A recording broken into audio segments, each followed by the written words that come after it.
Every July 1st, Canadians celebrate Confederation. Flags go up, fireworks light the sky over Parliament Hill, and politicians give speeches about the birth of a nation in 1867. But here's what those speeches never mention.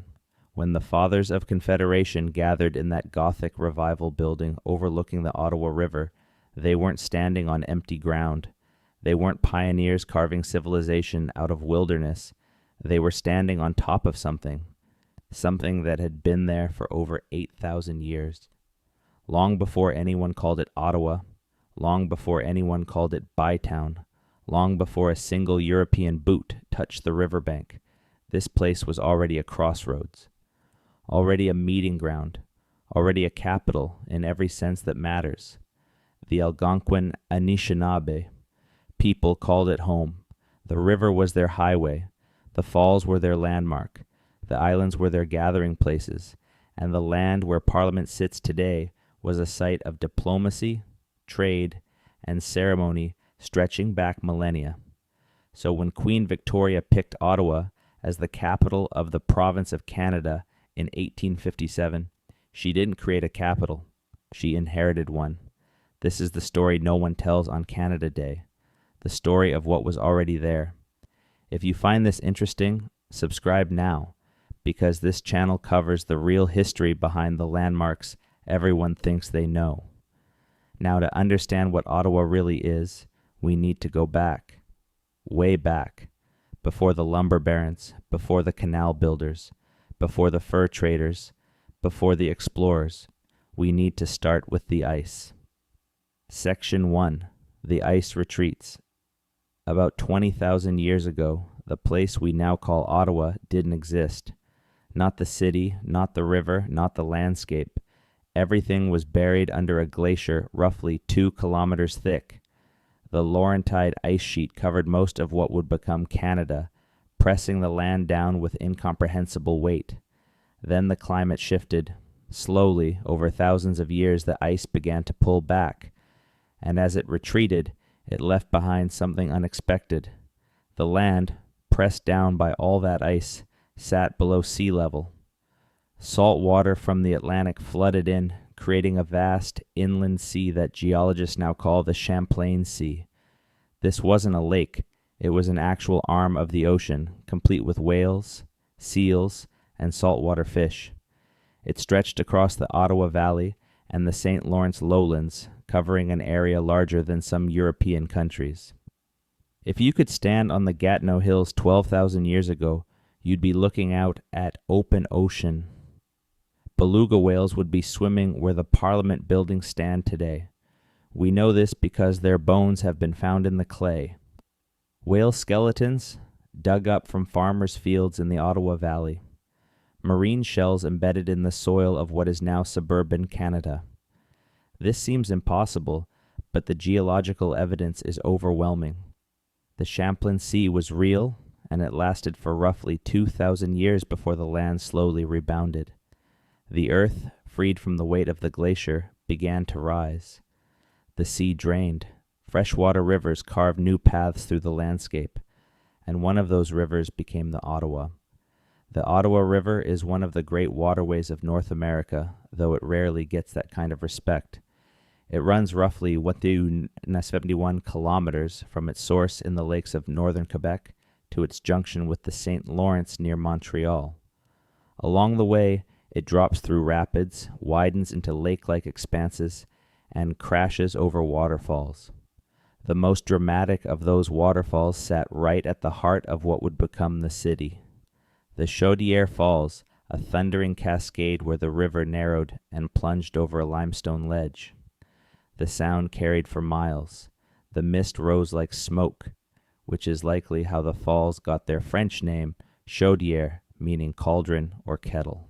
But long before anyone gave them a French name, the falls had an Algonquin name, and an Algonquin meaning.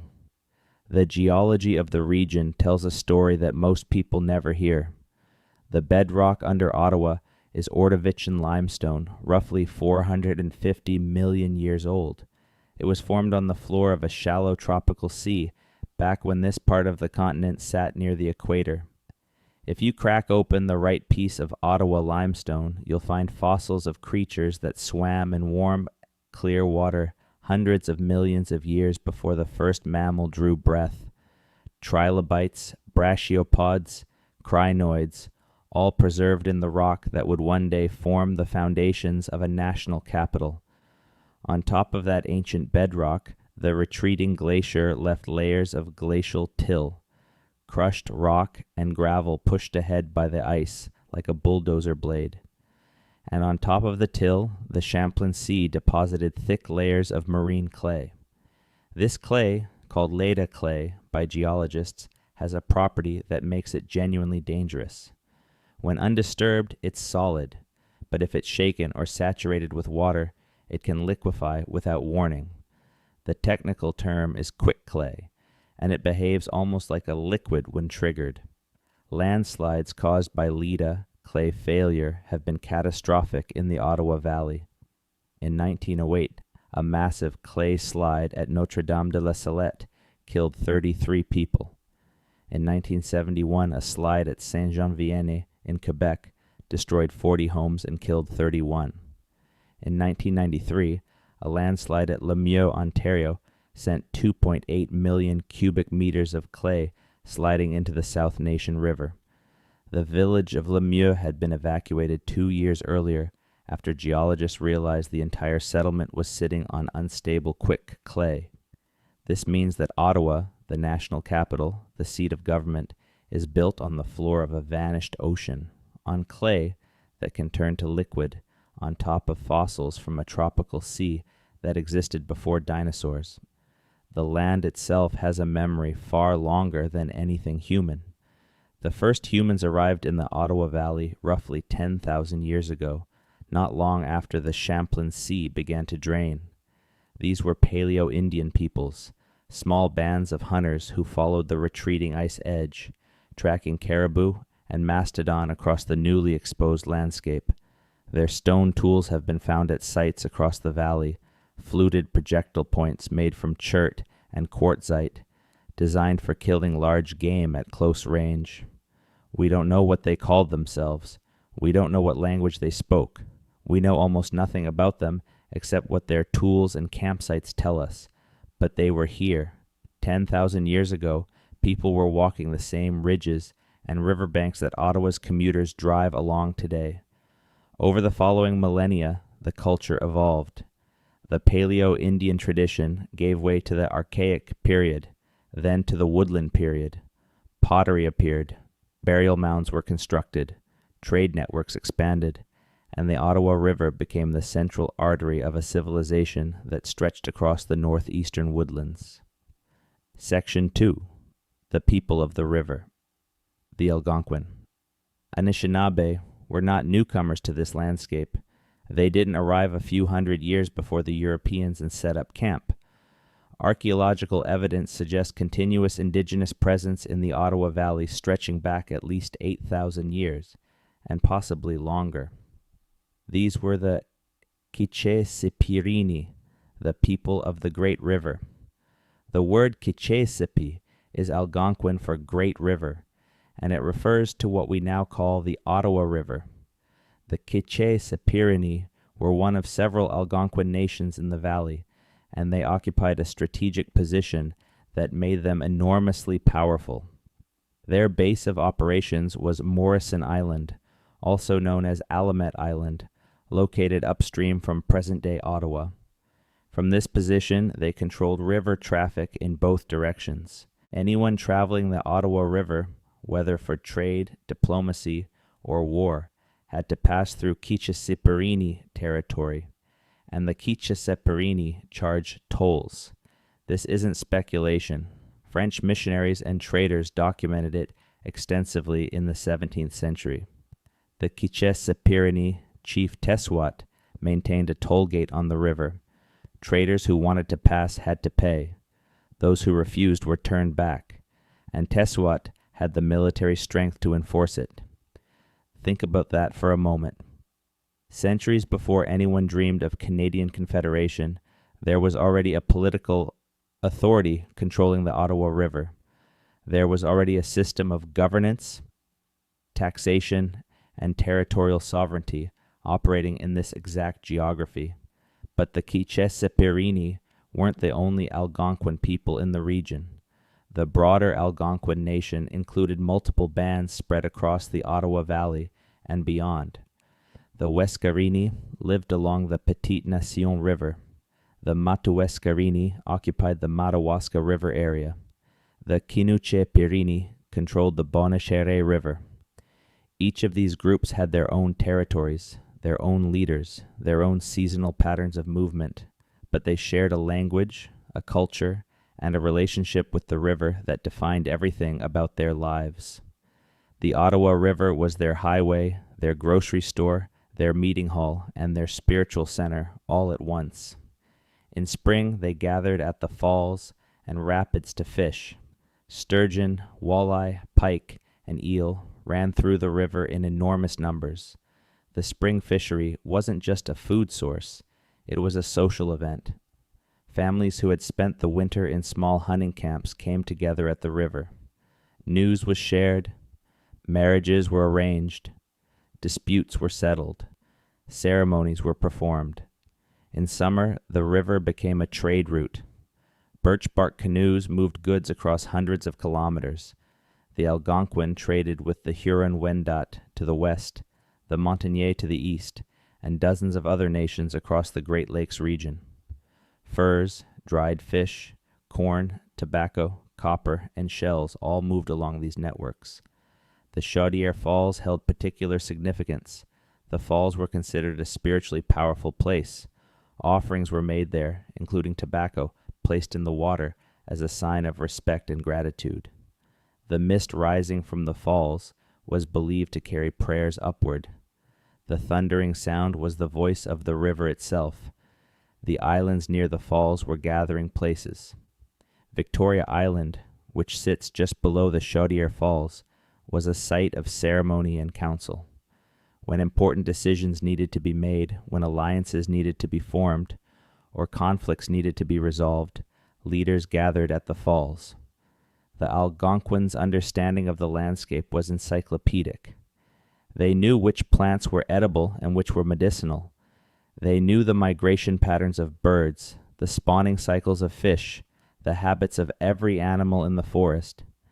This wasn't casual knowledge. It was a science, accumulated and refined over hundreds of generations, transmitted through oral tradition with remarkable precision. Their material culture was sophisticated. Birch bark canoes, one of the great technological achievements of pre-contact North America, were designed for the specific conditions of the Ottawa River. Light enough for one person to carry on a portage, but strong enough to handle rapids. Flexible enough to absorb impacts with rocks, but rigid enough to paddle efficiently in open water. The design was so effective that European explorers adopted it immediately, and the basic form remained essentially unchanged for centuries. Clothing was made from tanned deer and moose hide, decorated with porcupine quills, and after European contact, trade beads. Snowshoes allowed winter travel across deep snow.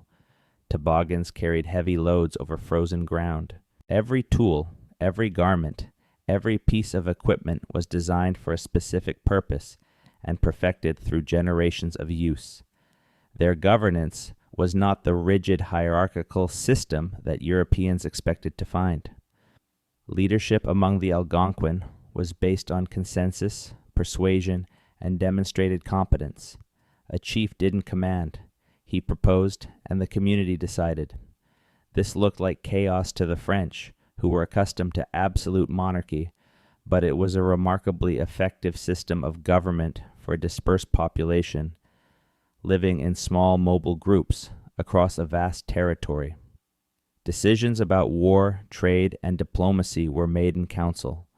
Elders spoke. Warriors were heard. Women, who controlled the domestic economy and held significant social authority, had real influence over decisions, even if they didn't always speak in formal council. The idea that indigenous societies had no government, a fiction that European colonizers used to justify their claims, doesn't survive even casual examination of the historical record. The Algonquin also maintained a sophisticated system of territorial management. Hunting grounds were allocated to specific family groups. Boundaries were known and respected. Overhunting was avoided through practices that we would now call conservation, though the Algonquin would have described it differently. For them, it wasn't conserving a resource, it was maintaining a relationship.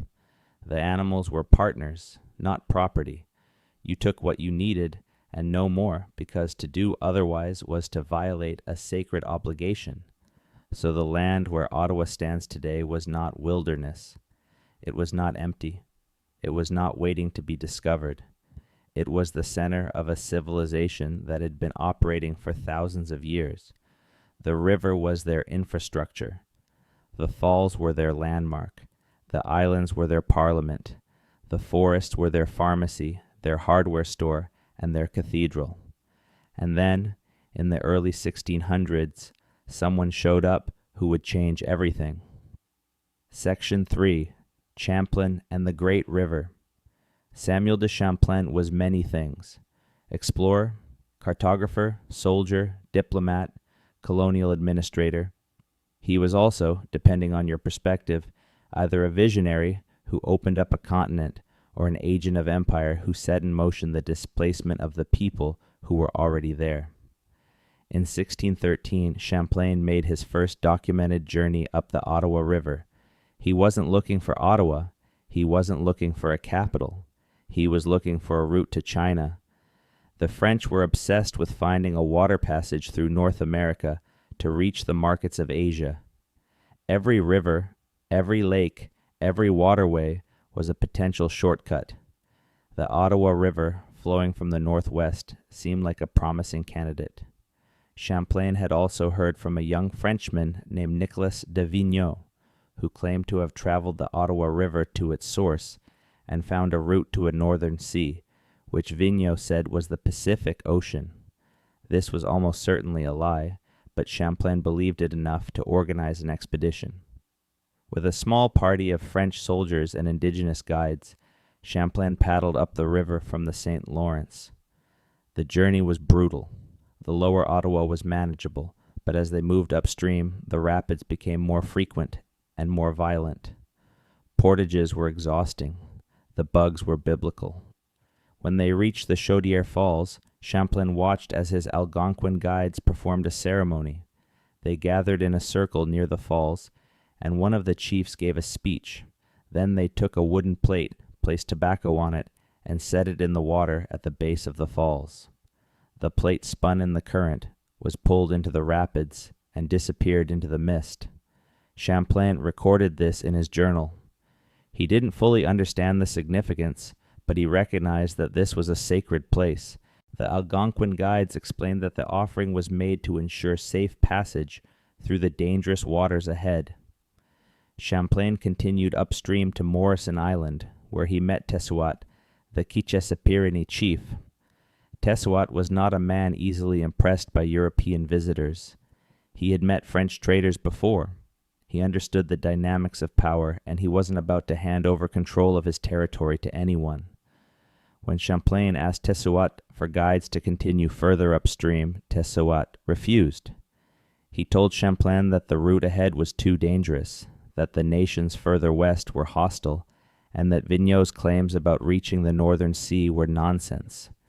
Tessouat also confronted Vigneault directly, and the young Frenchman eventually admitted he had never actually traveled beyond Morrison Island. Champlain was furious with Vigneault, but he couldn't force Tessouat to cooperate. The Quiche-Sapirini chief held the cards. Without his permission and his guides, Champlain couldn't travel further. So Champlain turned around and went back to Quebec. This encounter tells us something crucial. In 1613, the power dynamics on the Ottawa River were not what you might expect. The French didn't march in and take over. They had to negotiate. They had to ask permission.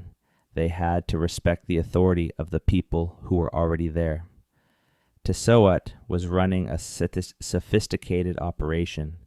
He controlled the river, he managed trade relationships, and he played the French and other indigenous nations against each other with considerable skill. He was, in every meaningful sense, a head of state operating in his own territory. Champlain came back to the Ottawa River in 1615, this time with a larger party and a different objective. He was heading to Huronia, the homeland of the Huron-Wendat people near Georgian Bay, to cement an alliance and join them in a military campaign against the Haudenosaunee, the Iroquois Confederacy. This time, Champlain passed through the Ottawa Valley more quickly. He portaged around the Chaudière Falls, paddled up the river, crossed to the Mattawa River, then to Lake Nipissing, and down the French River to Georgian Bay. This route, the Ottawa-Mattawa French River system, would become one of the most important transportation corridors in North American history. For the next 200 years, almost everything that moved in and out of the continental interior moved along this route. Furs heading east, trade goods heading west, missionaries, soldiers, diplomats, and adventurers, all of them paddling past the Chaudière Falls. And through all of it, the Algonquin people remained. They adapted. They traded European goods alongside traditional ones. They navigated the increasingly complex politics of French colonialism, and they continued to regard the falls, the river, and the land as their own. Section 4. The Fur Trade and the River Highway. The fur trade is the engine that drove Canadian history for over 200 years, and the Ottawa River was one of its main arteries. After Champlain's expeditions established the basic geography, French traders and their indigenous partners built a vast commercial network centered on beaver pelts. European demand for beaver fur was insatiable. Beaver felt hats were the height of fashion in Paris, London, and Amsterdam. A single beaver pelt could be worth a small fortune in European markets. The system worked like this. Indigenous trappers, primarily Algonquin, Huron-Wendat, and later Ojibwe and Cree peoples from further west, hunted and prepared the furs. Middlemen, often Algonquin or Ottawa nation traders, transported them east along the river systems. And French traders at posts along the St. Lawrence purchased the furs for European goods, including metal tools, cloth, weapons, and alcohol. The Ottawa River was the backbone of this network. Canoe brigades carrying tons of furs would depart from the western Great Lakes in spring, paddle down the French River, across Lake Nipissing, down the Mattawa, and into the Ottawa River.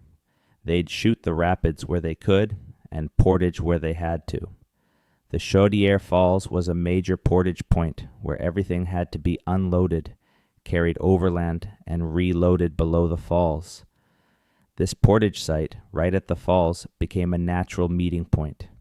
Traders rested here, camps were set up, deals were made, information was exchanged. The same geography that made it a gathering place for the Algonquin for thousands of years made it a gathering place for the fur trade.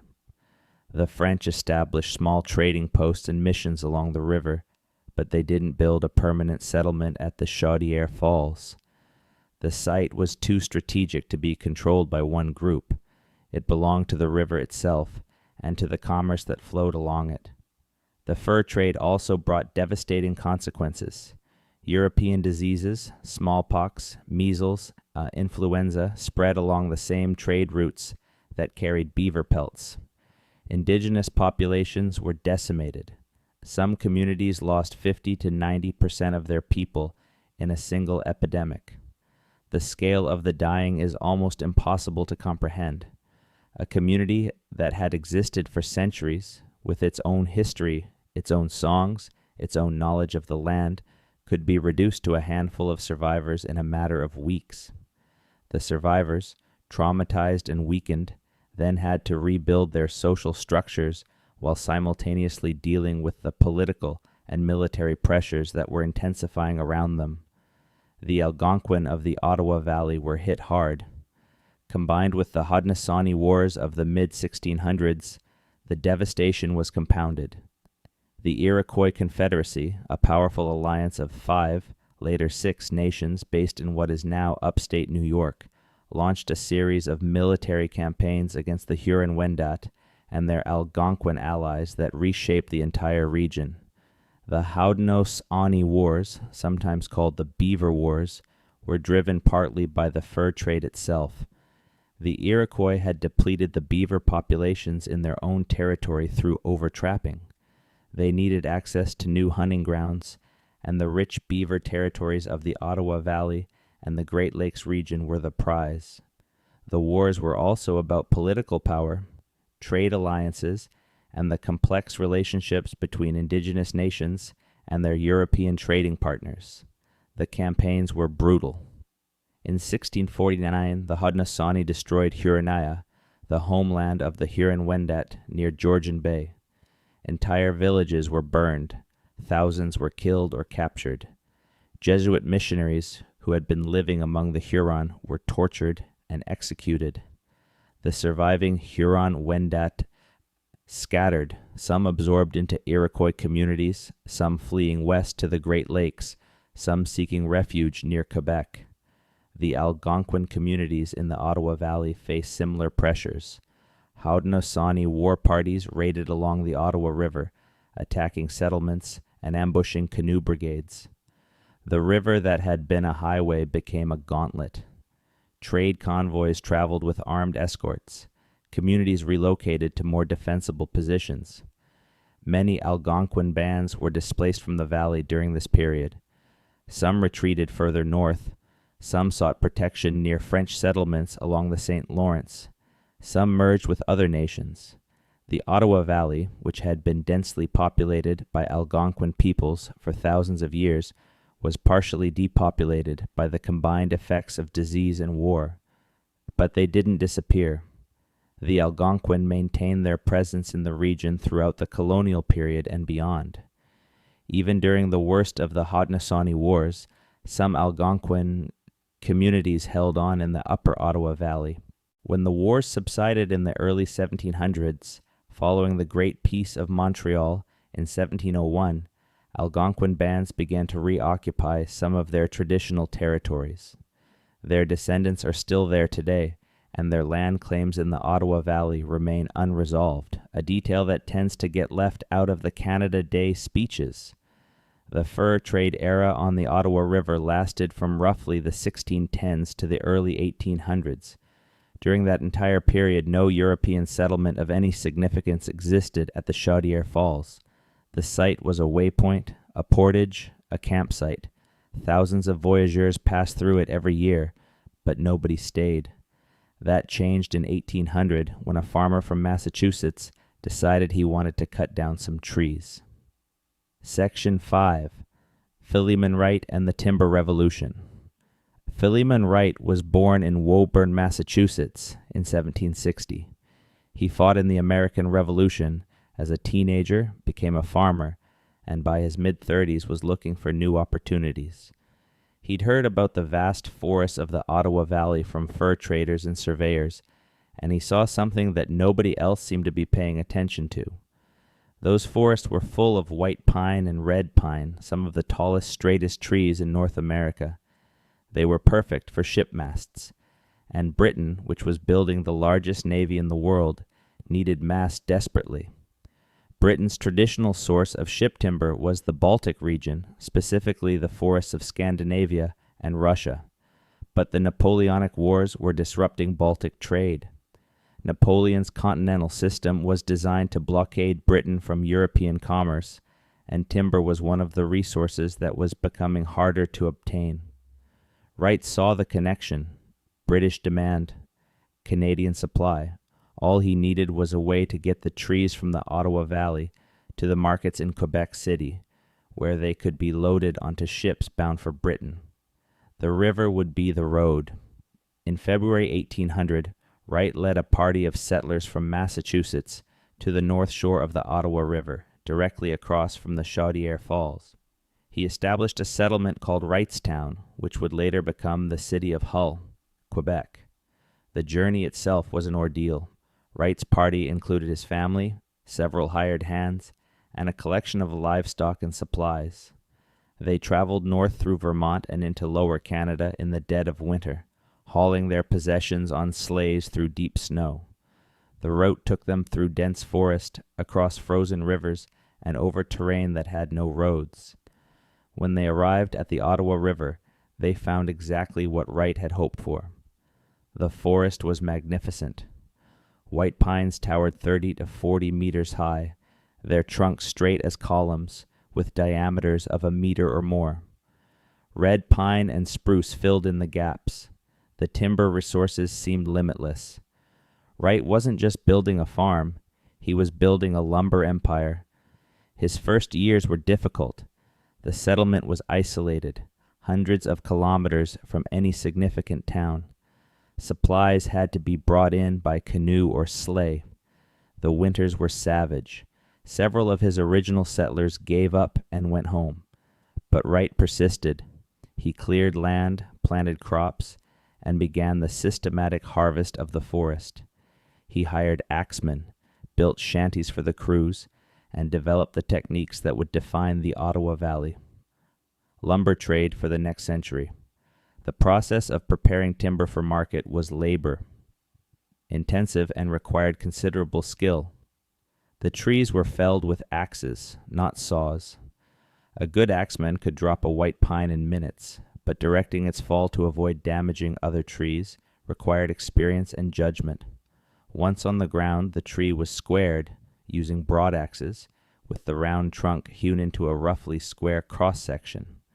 This was done because squared timber packed more efficiently on ships and commanded higher prices in the British market. The squared logs were then dragged to the nearest watercourse by teams of oxen and horses. In winter, ice roads were built through the forest, smooth paths of packed snow and ice, along which the heavy logs could be hauled with relative ease. When spring came and the rivers rose with snowmelt, the logs were rolled into the water for the drive downstream. His plan was elegant in its simplicity. Cut the trees, roll them into the Ottawa River, float them downstream as log rafts to Quebec City, sell them to British timber merchants. Get rich. The first raft of square timber left the Ottawa Valley in 1806. It was an extraordinary logistical achievement. The logs were squared with broadaxes, assembled into cribs, small rafts of roughly 20 logs, and the cribs were lashed together into enormous rafts that could be a quarter-mile long. These timber rafts were floating islands, complete with shelters, cooking fires, and crews of dozens of men. The rafts had to navigate the Chaudière Falls, which was the most dangerous obstacle on the river. The men built timber slides, essentially wooden chutes that allowed the cribs to bypass the falls. The first timber slide at the Chaudière was built in 1829, and it became one of the engineering wonders of its era. Visitors from Europe came specifically to watch the cribs shoot down the slide, logs crashing through white water while the raftsmen rode them like wooden bucking broncos. Wright's operation was a success, and it attracted imitators. By the 1820s, the Ottawa Valley was the center of British North America's timber industry.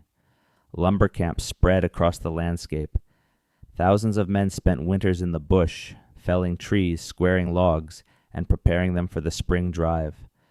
The timber trade transformed the Ottawa Valley from a fur trade highway into an industrial zone. And the site at the Chaudière Falls, where the river narrowed and the falls thundered, became the center of it all. Sawmills were built at the falls, using the water power to drive their blades. The first mills were small, but they grew rapidly. By the 1850s, the Chaudière Falls complex was one of the largest sawmill operations in the world. The sound of the saws was constant. The smell of fresh-cut pine filled the air. Sawdust piled up in drifts along the riverbank, and around these mills, a town began to grow. Section 6. Colonel, by the Impossible Canal. The timber trade brought settlers to the Ottawa Valley, but it was a military engineer who built the town. Colonel John By was a British Army officer with a talent for large-scale construction projects. In 1826, he was sent to Canada with a single mission: build a canal from the Ottawa River to Kingston on Lake Ontario, a distance of roughly 202 kilometers through some of the most difficult terrain in the country. The reason was simple. Britain was afraid of the Americans. The War of 1812 had exposed a critical vulnerability. The St. Lawrence River, which was the main supply route between Montreal and the military garrison at Kingston, ran dangerously close to the American border. In some places, American guns could reach the river. If another war broke out, the Americans could cut Britain's supply line with ease. The solution was an alternate route, a canal system that would run from the Ottawa River south through the Rideau Lakes and down to Kingston. It would be entirely within British territory, safely away from the American border. Troops and supplies could move along it even if the St. Lawrence was blockaded. Colonel By arrived at the mouth of the Rideau River, where it meets the Ottawa, in September 1826. He surveyed the site and decided to build his headquarters there. The canal would start at this point, cutting through a deep ravine and climbing up through a series of locks to the higher ground above. The site he chose was dramatic. The Rideau River dropped over a waterfall, the Rideau Falls, as it entered the Ottawa. The land around it was heavily forested, swampy in places, and virtually uninhabited by Europeans. There were some farms to the west, near Wright's settlement, across the river. But on the south bank of the Ottawa, where By set up his camp, there was almost nothing. By got to work immediately. He laid out a settlement on the bluff above the canal entrance. Streets were surveyed. Lots were assigned. A military barracks was constructed. Workers' camps went up along the canal route. By was a meticulous planner. He divided the canal route into sections, each supervised by a royal engineer or a civilian contractor. He established supply depots at regular intervals. He negotiated contracts for stone, lime, iron hardware, and provisions. And he began recruiting the massive workforce he would need.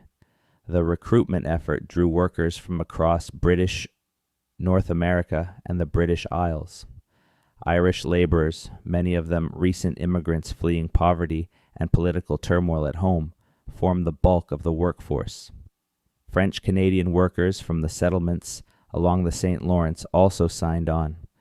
British soldiers from the garrison provided skilled labor, including stonemasons and carpenters.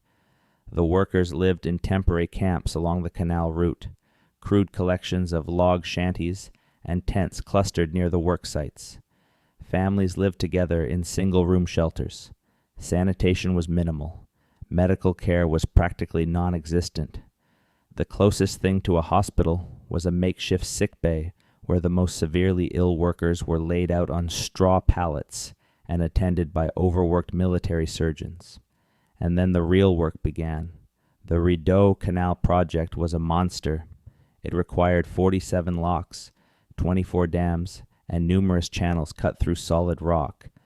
The workforce eventually numbered over 6,000 men, a mix of Irish and French-Canadian laborers, British soldiers, and indigenous workers.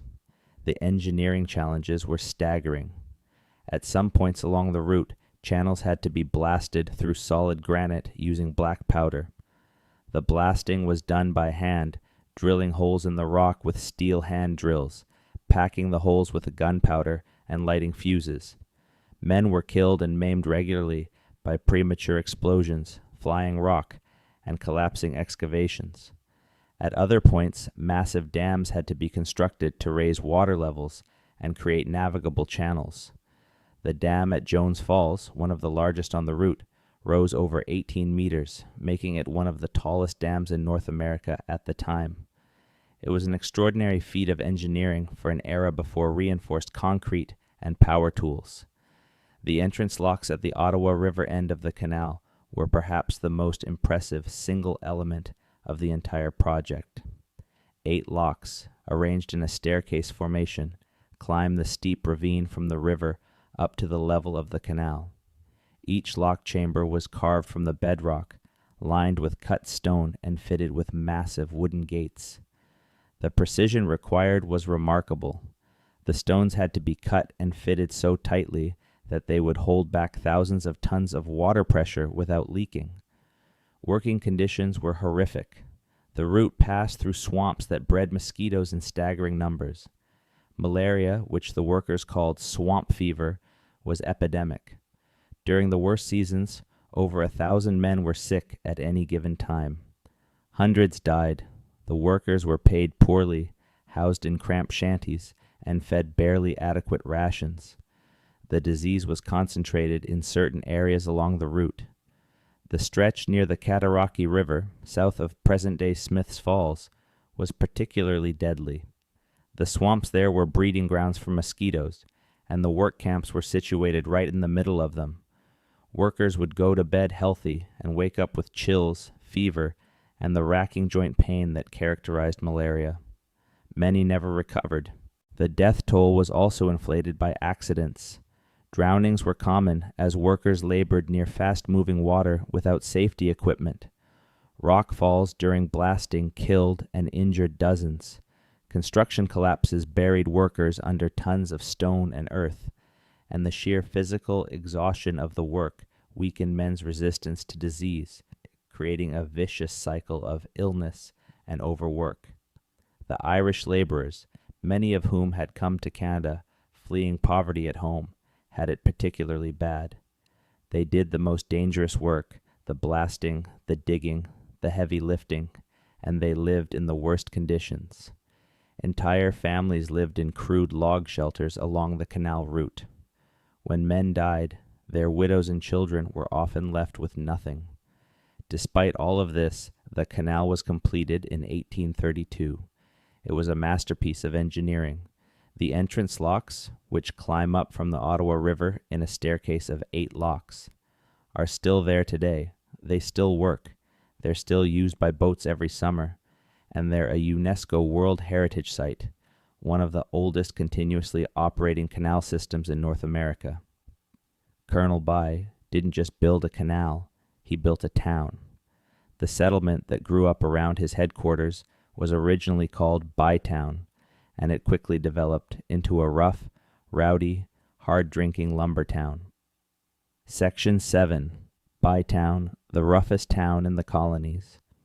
Bytown in the 1830s and 1840s was not the dignified national capital that Ottawa would eventually become. It was, by most accounts, one of the most violent and chaotic towns in British North America. The population was a combustible mix. Irish Catholic laborers who had built the canal and then stayed. Irish Protestant settlers from the north of Ireland. French-Canadian lumberjacks and mill workers. Scottish merchants and tradesmen. British soldiers garrisoned at the barracks, and remnants of the indigenous communities who had been there for millennia, now pushed to the margins of a town that sat on their ancestral land. The social structure was clear and rigid. The British officers and merchants lived in Upper Town, on the high ground west of the canal. They had nice houses, proper manners, and a dim view of everyone below them. Lower Town, east of the canal and closer to the river, was where the working class lived. This was the Irish and French Canadian quarter, packed with taverns, boarding houses, and an atmosphere of simmering resentment. The resentment had deep roots. Irish Catholics in British North America faced systematic discrimination. They were barred from certain jobs, excluded from political power, and treated as second-class subjects in a colony that was supposed to be their new home. The Protestant establishment, which controlled commerce and government, looked at the Catholic Irish with suspicion bordering on contempt. The Orange Order, a Protestant fraternal organization imported from Ireland, was particularly powerful in Upper Canada. Its members occupied positions of authority in government, the courts, and the military. Orange Lodge meetings were held openly, and the annual July 12th parades commemorating the Battle of the Boyne were occasions for provocative displays through Catholic neighborhoods. In Bytown, where Catholics and Protestants lived in close proximity, The July 12th parade was practically guaranteed to end in a brawl. Elections were another flashpoint. Voting in this era was done openly, not by secret ballot. Voters had to stand up and declare their choice in public, which meant that elections were not just political contests, but public performances of loyalty and defiance. In Bytown, election days were accompanied by intimidation, bribery, and outright violence. Gangs from both sides would station themselves near polling stations, threatening voters and attacking supporters of the opposing candidate. The magistrates and constables who were supposed to maintain order were often part of the problem. Many were members of the Orange Order, which meant that law enforcement tilted heavily in favor of Protestant interests. Irish Catholics, who reported crimes against them, found their complaints ignored or dismissed. When Irish Catholics were accused of crimes, prosecution was swift and punishment severe. This tension exploded regularly in Bytown. Street fights between Irish Catholic and Irish Protestant gangs were common. Elections were accompanied by riots. Tavern brawls turned deadly with alarming frequency. The town's reputation for violence was so well established that polite Canadians in Montreal and Toronto referred to it with a mix of horror and fascination. And then there was the timber trade, which made everything worse. The lumber camps in the Ottawa Valley were rough places. Men spent months in the bush, cutting timber in freezing conditions, sleeping in crowded shanties, and eating beans and salt pork. When they came to town in spring, they had months of back pay in their pockets and months of isolation to make up for. They drank, they fought, they raised hell. Bytown was where the raftsmen and shantymen came to blow off steam, and the town obliged with a staggering number of taverns. At its peak, Bytown had one tavern for roughly every 40 residents. The streets of Lower Town on a Saturday night were not a place for the faint of heart. The arrival of the lumber workers each spring was a seasonal event, like the salmon run but with more punching. They'd pour into town, pack the taverns, and proceed to engage in activities that would keep the local magistrate busy for weeks. But it wasn't just random chaos. The violence in Bytown had a structure to it, and nowhere was that more apparent than in the conflict known as the Shiners' War. Section 8. The Shiners' War. The Shiners' War was not a war in the conventional sense. There were no armies, no battlefields, no formal declarations, but there were years of organized violence, intimidation, and murder that terrorized Bytown through the 1830s. The Shiners were a gang of Irish Catholic lumberjacks, led by a man named Peter Allen. The name Shiner has uncertain origins. Some historians think it comes from the French word chineur, meaning someone who works with oak. Others think it refers to black eyes, which the Shiners handed out liberally. Either way, the name stuck. Peter Allen was a fascinating and deeply unpleasant figure. He was Irish-born, Catholic, and a successful lumber operator. He had contracts, he had crews, and he had ambitions. He also had a violent streak that was remarkable even by Bytown standards. Allen's grievance was economic. The timber trade in the Ottawa Valley was dominated by established operators, most of them Protestant, and many of them connected to the colonial government. Allen believed, with some justification, that the system was rigged against Irish Catholic businessmen. He responded not with petitions or lawsuits, but with organized thuggery. His Shiners targeted rival lumber operations, particularly French-Canadian workers. They'd ambush rafts on the river, beat up rival crews, and vandalize sawmills. They attacked homes, businesses, and individuals who crossed them. They disrupted court proceedings. They threatened magistrates.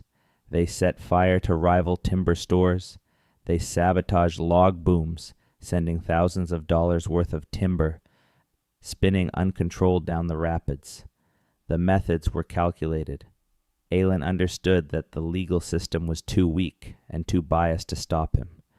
The shiners operated in groups large enough to overpower any resistance, and they targeted victims who lacked the resources or connections to fight back. French-Canadian raftsmen, who were often working far from their home communities, were particularly vulnerable. The violence was systematic and sustained. Between 1835 and 1837, the shiners essentially controlled Lower Town through intimidation. Witnesses were afraid to testify against them. Juries were afraid to convict them. Magistrates were afraid to sentence them. The shiners didn't just attack individuals, they attacked the institutions of civil society. On multiple occasions, they disrupted court sessions, physically intimidating judges and witnesses. They marched through the streets in large groups, daring anyone to challenge them. They used their numbers and their willingness to inflict violence as a form of veto over the legal process. One particularly notorious incident occurred in 1837, when a group of shiners attacked a French-Canadian raftsman on the river. The man was beaten so severely that he nearly died. When the case came to court, witnesses were intimidated into silence, and the accused were acquitted. The acquittal emboldened the shiners further because it demonstrated that the justice system was powerless against organized intimidation. Another incident involved the burning of a rival's timber yard, destroying lumber worth thousands of pounds. The fire was set at night, and although everyone in Bytown knew who was responsible, no charges were ever laid. The message was clear: cross Aylin, and you'd lose everything. The shiners also targeted individual rivals for assassination. Several men were beaten so badly they were permanently disabled. At least one murder was attributed to the shiners, though the case was never prosecuted. The climate of fear was pervasive enough that many French-Canadian workers simply left the area, which may have been Aylin's objective all along. Fewer French-Canadian workers meant less competition for Irish Catholic lumber operations. The colonial government was slow to respond. Bytown was a remote lumber town, far from the centers of power in York, Toronto, and Quebec City. The authorities sent troops occasionally, but the military couldn't be everywhere at once, and the shiners simply waited for them to leave before resuming operations. What finally ended the Shiners' War was not military intervention, but a combination of economic change and exhaustion. By the late 1830s, the timber market was shifting. New operators were entering the business. Aylin himself moved on to other ventures. The Irish Catholic community, tired of being associated with violence, began policing its own members more effectively. The Shiners' War is a messy, uncomfortable chapter in Ottawa's history, and it tends to get glossed over in the official narratives, but it tells you something important about the town that would become Canada's capital. Bytown was not a genteel colonial outpost. It was a place where economic competition was settled with fists and clubs, where ethnic tensions ran hot, and where the rule of law was more aspiration than reality. It was, in other words, a very Canadian town, just not the version of Canadian that shows up on the postcards. Section 9. The Lumber Barons.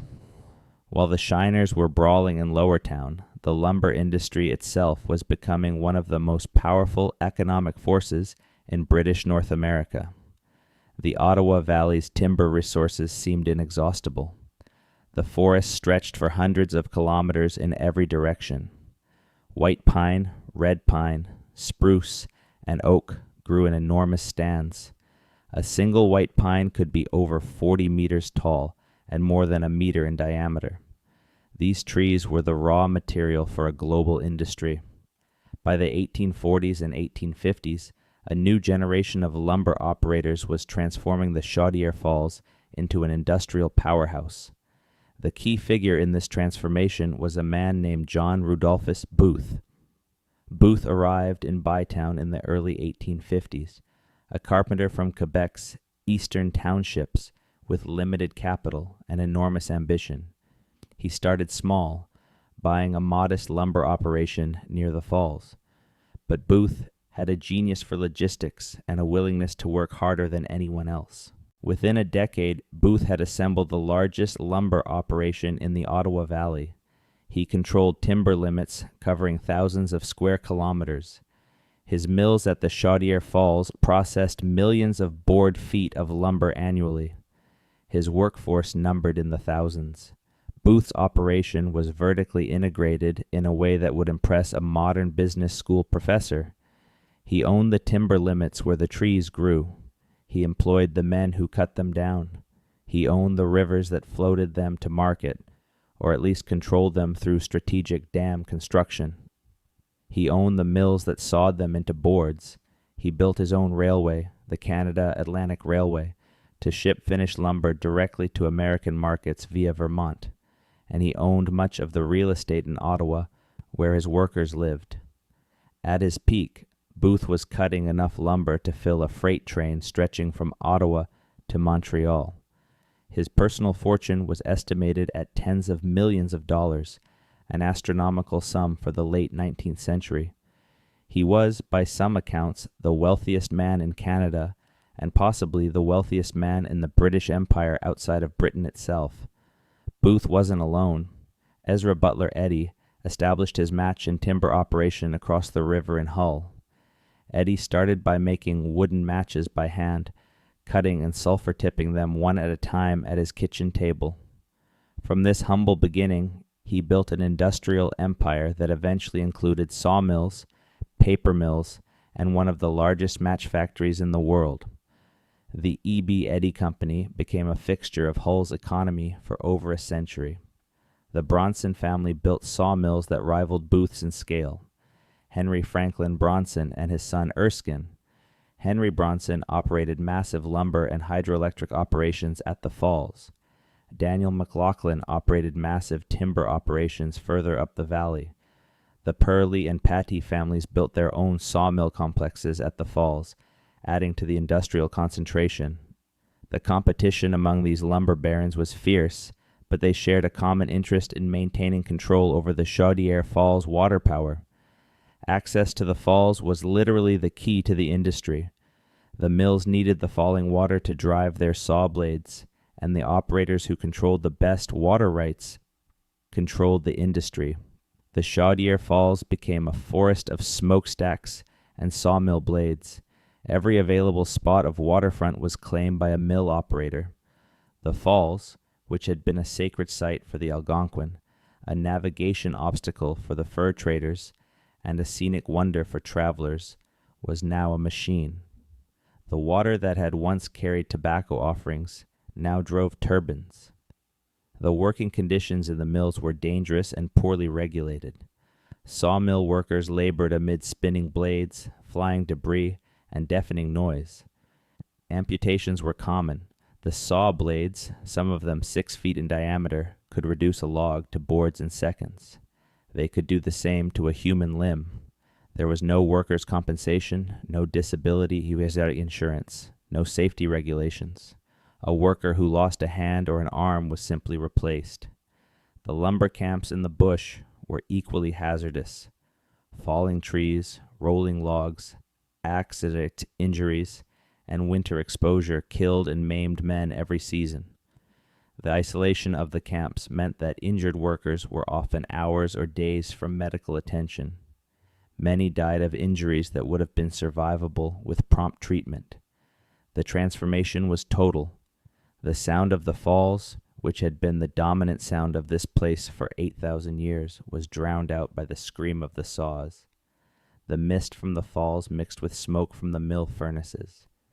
The river downstream was clogged with sawdust, bark, and waste wood, and the money flowed like the river itself.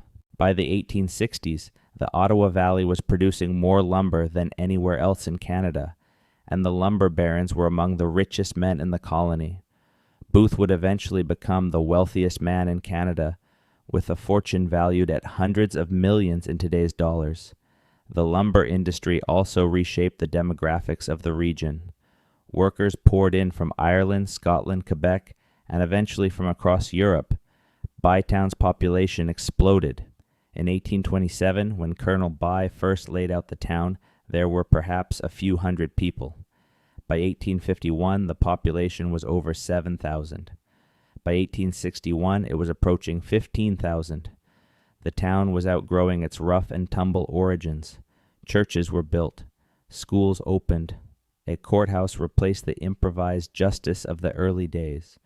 Merchants established proper shops along Sussex Street and Sparks Street. The social elite began to demand amenities befitting a town of growing importance.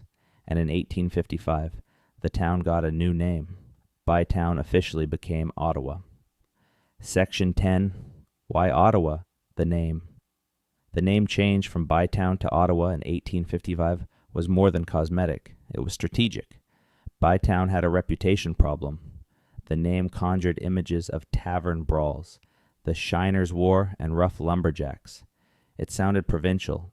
It sounded like exactly what it was, a frontier lumber town named after a military engineer. The town's leaders wanted something better. They wanted a name that sounded dignified, that carried weight, that could stand alongside Quebec City and Montreal and Toronto in the hierarchy of Canadian cities. They chose Ottawa, derived from the Algonquin word adawe, meaning to trade. The Ottawa River had been called the River of the Outaouais by the French, referring to the Ottawa people who traded along its waters. The Ottawa were a distinct nation from the Algonquin, but the name had become associated with the river itself. There's an irony here that's worth sitting with. The town's leaders chose an indigenous name specifically because it sounded more prestigious than a British one. They appropriated a word from the language of the people their settlement had displaced and used it to rebrand their town for political advantage. The name change was part of a larger campaign. Ottawa's civic leaders had their eyes on something bigger than lumber money. They wanted their town to be chosen as the capital of the province of Canada. And this is where the story takes its most improbable turn. Section 11. The Capital Question. To understand why Ottawa became the capital, you need to understand the political chaos of the 1850s. The province of Canada, created in 1841 by uniting Upper Canada, Ontario, and Lower Canada, Quebec, had a peculiar problem. It couldn't decide where to put its capital. The union was a marriage of convenience, forced on two communities that didn't particularly like each other. English-speaking Upper Canada and French-speaking Lower Canada had different cultures, different legal systems, different religions, and different economic interests. The one thing they agreed on was that the other side shouldn't get the capital. The result was a game of musical chairs. The capital moved from Kingston to Montreal in 1844. Then the Parliament building in Montreal was burned down in 1849 by an angry mob of Tory rioters protesting a law that compensated French Canadians for property damage during the 1837 rebellions. The mob literally set fire to the Parliament. After Montreal, the capital alternated between Toronto and Quebec City in 4-year rotations. This was exactly as stupid as it sounds. Every 4 years, the entire government had to pack up and move. Civil servants, documents, furniture, everything. It was expensive, disruptive, and absurd. By the mid-1850s, everyone agreed that a permanent capital needed to be chosen. The problem was that no one could agree on which city it should be. The candidates were obvious. Toronto wanted it. So did Montreal. Quebec City threw its hat in. Kingston made a case. Hamilton put in a bid. So did Ottawa, the former lumber town that most people in the eastern cities regarded as a backwater. The Legislative Assembly tried to settle the question through votes. They voted and voted and voted again. Every proposal was defeated because each city's supporters would join forces with other cities' supporters to vote against whichever candidate was on the table. Toronto voted against Montreal. Montreal voted against Toronto. Quebec City voted against both. Nobody could get a majority. In desperation, the Assembly decided to pass the buck. In 1857, they sent the question to Queen Victoria. Let Her Majesty decide. Whatever she chose, they'd accept. This was a remarkable act of political cowardice wrapped in the language of royal deference. The politicians couldn't solve their own problem, so they dumped it on a monarch who had never set foot in Canada and probably had only a vague idea of where these cities were. Victoria's advisors, working from the colonial office in London, actually put serious thought into the decision. They considered multiple factors: military security, geography, political balance between English and French Canada, economic viability, accessibility. And in December 1857, Queen Victoria announced her choice: Ottawa. The reaction to Victoria's choice was immediate and almost universally negative. Almost nobody wanted Ottawa. Toronto was furious. The Globe newspaper, edited by the powerful George Brown, denounced the decision as absurd. Montreal was insulted. Its business community had assumed that the largest and most commercially important city in British North America was the obvious choice. Quebec City was offended. It had been a colonial capital for over 200 years and considered itself the rightful seat of government. The newspapers across Canada had a field day. One widely circulated joke was that Victoria must have stuck a pin in a map while blindfolded. Another suggested that she had confused Ottawa with some other place entirely. A Toronto editorialist wrote that Ottawa was a place that even woodpeckers had given up on. A Montreal paper suggested that the Queen's advisors must have been drunk. Goldwin Smith, a prominent intellectual, later called Ottawa a subarctic old lumber village converted by royal mandate into a political cockpit. That was one of the kinder assessments. The political backlash was severe. In the Legislative Assembly, members from Toronto and Montreal joined forces to pass a motion rejecting the Queen's choice. The motion carried. The colonial governor, Sir Edmund Head, dissolved the assembly rather than accept the rebuke of the Crown, triggering a political crisis that consumed months of legislative time. Eventually, pragmatism won out. The assembly accepted Ottawa, partly because they had agreed to accept the Queen's decision before it was made, and partly because the alternative was continued paralysis. Nobody was happy, but everybody was tired of arguing about it. So why Ottawa? The reasoning, when you look at it carefully, was actually sound. First, geography. Ottawa sat on the border between Canada East, Quebec, and Canada West, Ontario. The river itself was the dividing line. Choose Ottawa, and you give the capital to neither side. It's a compromise location. Second, military security. Ottawa was far from the American border, unlike Kingston or Toronto. It was accessible by the Rideau Canal, which had been built specifically as a military supply route, and it was surrounded by rough terrain that would be difficult for an invading army to traverse. Third, politics. Ottawa was small enough that neither the English nor the French establishment could claim it as their own. It wasn't an English city like Toronto. It wasn't a French city like Quebec. It was a lumber town on the border, belonging to no one in particular. Fourth, economics. The timber trade had given Ottawa an economic base. It had infrastructure, transportation connections, and a growing population. It wasn't starting from nothing. And there was one more factor that rarely gets mentioned.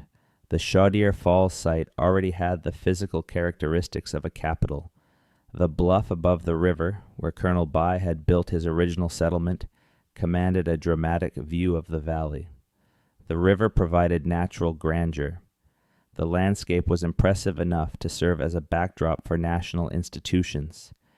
In a sense, the geography that had made the site a gathering place for the Algonquin for thousands of years was the same geography that made it attractive as a national capital. The confluence of waterways, the commanding heights, the natural beauty. These were the same qualities, just read through a different cultural lens. The politicians grumbled, but they accepted Victoria's decision. and construction of the Parliament buildings began in 1859. Section 13. Building Parliament on ancient ground. The Parliament buildings were designed by Thomas Fuller and Chilian Jones, architects who chose a Gothic revival style that was meant to evoke the grandeur of Westminster. The buildings would sit on Barrack Hill, renamed Parliament Hill, the same high ground where Colonel By had stationed his military barracks 30 years earlier. The choice of Gothic revival was deliberate and symbolic. In the mid-19th century, Gothic architecture was associated with democracy, civic virtue, and the traditions of English parliamentary government. The style said, "We are an extension of Westminster," a message directed at both the Canadian population and the wider world. Fuller's design featured pointed arches, ornate stone carvings, a central tower, and steep copper roofs that would eventually develop the distinctive green patina that defines the Ottawa skyline. But Barrack Hill had a history that went much further back than Colonel By. Archaeological evidence suggests that the bluff overlooking the Ottawa River had been used by indigenous peoples for thousands of years. It was high ground with clear sight lines in every direction, a natural lookout point above the river. From the top of the bluff, you could see upriver toward the Chaudière Falls, downriver toward the confluence with the Gatineau and the Rideau, and across the water to the Gatineau Hills.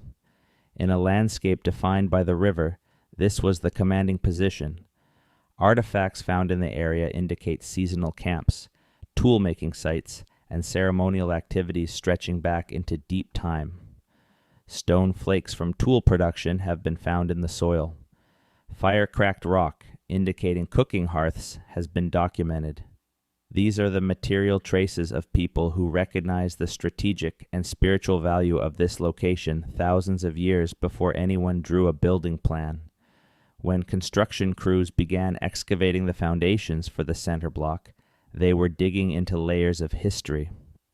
The limestone bedrock they carved through was the same bedrock that had shaped the river, the falls, and the landscape that the Algonquin had known intimately.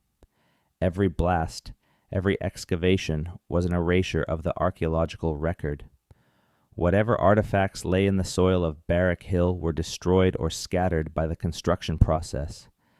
In the 1860s, archaeology was in its infancy, and no one thought to document what the construction crews were digging through. Construction of the Parliament buildings was a massive undertaking. The center block, the east block, and the west block were all under construction simultaneously. Thousands of workers were employed, many of them the same Irish laborers who had built the Rideau Canal a generation earlier, or their sons. The stone came from local quarries.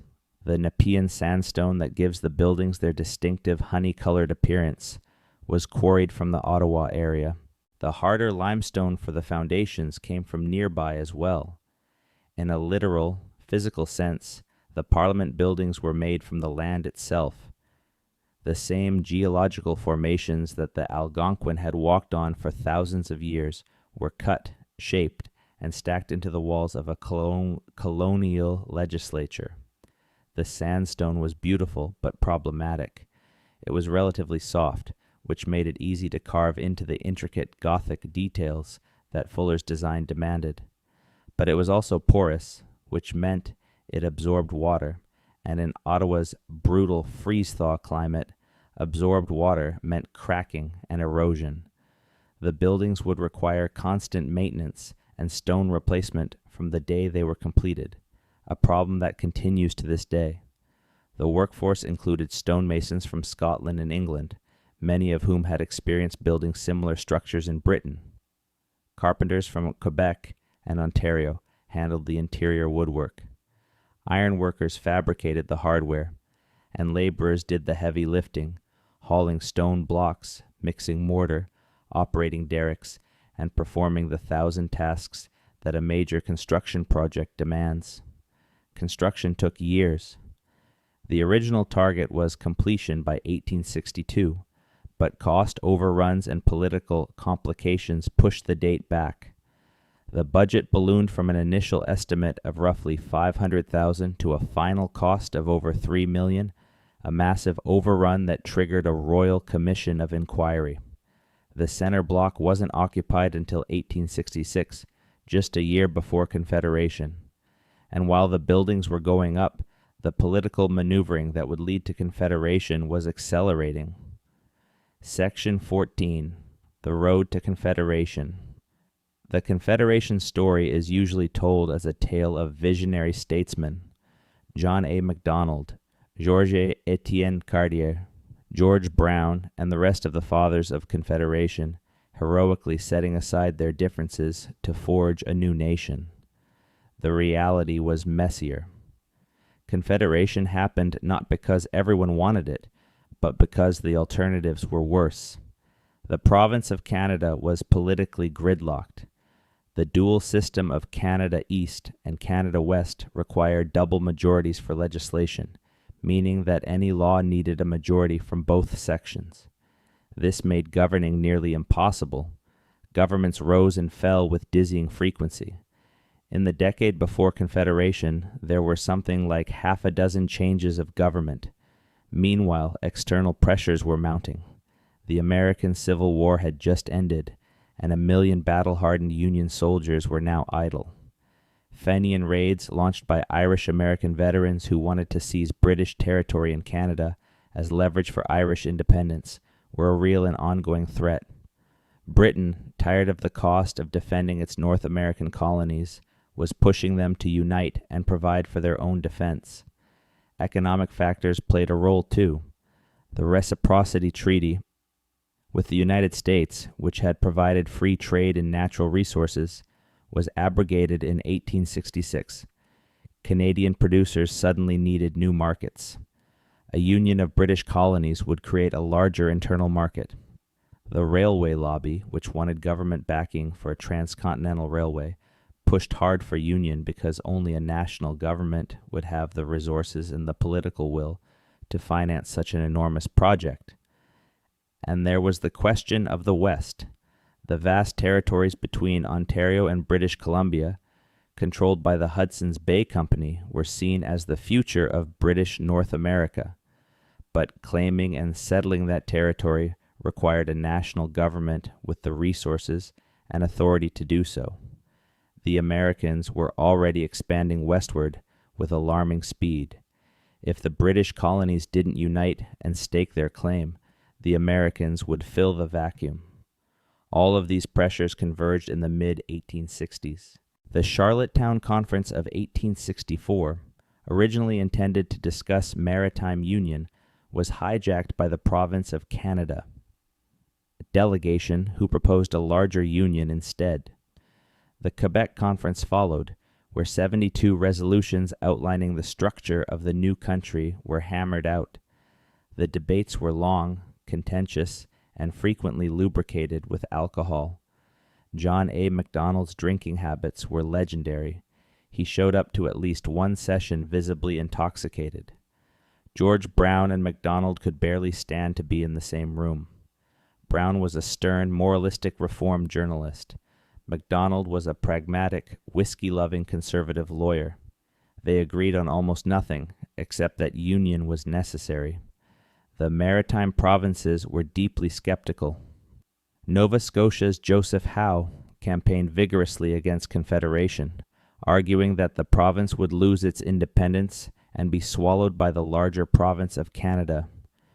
New Brunswick initially rejected Confederation in an 1865 election before reversing course under intense political and economic pressure. Prince Edward Island refused to join altogether and wouldn't enter Confederation until 1873. Newfoundland stayed out until 1949.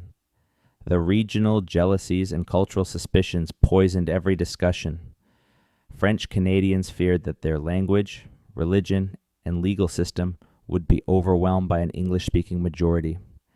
English Canadians feared that accommodating French Canadian demands would cripple the new government's ability to act. Maritime politicians feared that their small provinces would be marginalized by the larger central provinces, but they got it done. The British North America Act was passed by the British Parliament in March 1867, and on July 1st, 1867, the Dominion of Canada came into existence. The new country consisted of 4 provinces: Ontario, Quebec, New Brunswick, and Nova Scotia, and the capital was Ottawa, the lumber town, the canal town, the town that sat on the Algonquin gathering place, the town that nobody had wanted as a capital except Queen Victoria's advisors. Section 15. What Confederation didn't change. Here's the part that doesn't make it into the school books. Confederation changed the political structure, but it didn't change the ground. The land that the Parliament building sat on was still Algonquin land in every meaningful historical sense. No treaty had been signed with the Algonquin people covering the Ottawa region. No formal cession of territory had taken place. No compensation had been paid. No consent had been given. This is not a minor technicality. It is the foundation of everything that followed. The British Crown had its own rules about this. The Royal Proclamation of 1763, issued by King George III after the British conquest of New France, explicitly recognized Indigenous land rights and established that Indigenous lands could only be surrendered to the Crown through formal treaties. Private individuals and colonial governments couldn't simply take Indigenous land. The Crown had to negotiate, and the Indigenous nation had to agree. In most of Ontario, this process happened. The Crawford Purchase of 1783 covered parts of eastern Ontario. The Williams Treaties of 1923 addressed territory around Lake Simcoe and the Kawartha Lakes. A patchwork of treaties, purchases, and agreements gradually transferred most of the province from Indigenous control to Crown control. But the Ottawa Valley was missed. Or, more accurately, it was skipped. The land was simply settled, developed, and governed without the legal formality that British law itself required. The Algonquin protested. They sent petitions. They appealed to colonial authorities. They were ignored. This pattern of being ignored continued through Confederation and well into the 20th century. The Algonquin of the Ottawa Valley watched as their traditional territory was logged, farmed, flooded by hydroelectric dams, and paved over for highways and subdivisions. They watched as their sacred sites were turned into industrial zones. They watched as their children were taken away to residential schools, where speaking Algonquin was punishable, and traditional practices were forbidden. This isn't ancient history. The last residential school in Canada didn't close until 1996. There are Algonquin people alive today who were taken from their families and sent to these institutions. The trauma is not abstract. It is personal, specific, and ongoing. Think about that. The capital of Canada, the seat of the federal government, the buildings where laws are made and treaties are debated, sits on land that is the subject of an unresolved Indigenous land claim. The irony is staggering. The Algonquin didn't disappear after colonization. The Pikwakanagan First Nation, located about 130 kilometers west of Ottawa, is one of the Algonquin communities that maintained its presence in the region. Other Algonquin communities are scattered across the Ottawa Valley on both the Ontario and Quebec sides. For these communities, Ottawa isn't a symbol of national unity. It's a reminder of what was taken. The falls that were sacred to their ancestors are now a hydroelectric dam and an industrial site. The islands where their leaders gathered are now parks and parking lots. The river that was their highway is now a boundary between two provinces. When you stand on Parliament Hill and look out over the Ottawa River, you're seeing the same view that Algonquin leaders saw when they gathered at the falls thousands of years ago. The contours of the land haven't changed. The river still flows. The limestone bluff still commands the valley. What changed was who got to decide what it all meant. Section 16. The Chaudière Falls and what was lost. The Chaudière Falls, deserve their own chapter in this story because what happened to them is a microcosm of what happened to the entire landscape.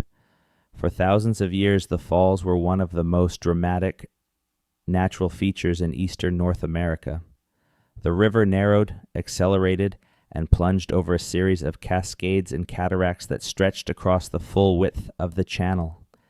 The sound was thunderous. The mist rose in plumes that could be seen from miles away. The power of the water was awe-inspiring. For the Algonquin, the falls were Akikojuan, a place of great spiritual significance.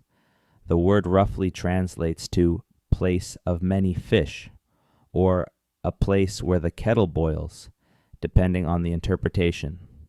Ceremonies were held there. Tobacco offerings were made. The falls were a place where the physical and spiritual worlds intersected. Champlain described the falls in his journals. So did numerous other French explorers and missionaries. They all remarked on the power and beauty of the site. Alexander Henry, a fur trader who visited in the 1760s, wrote that the falls were the most beautiful sight I had ever seen. Then the lumber industry arrived. The first timber slides were built at the falls in the 1820s and 1830s.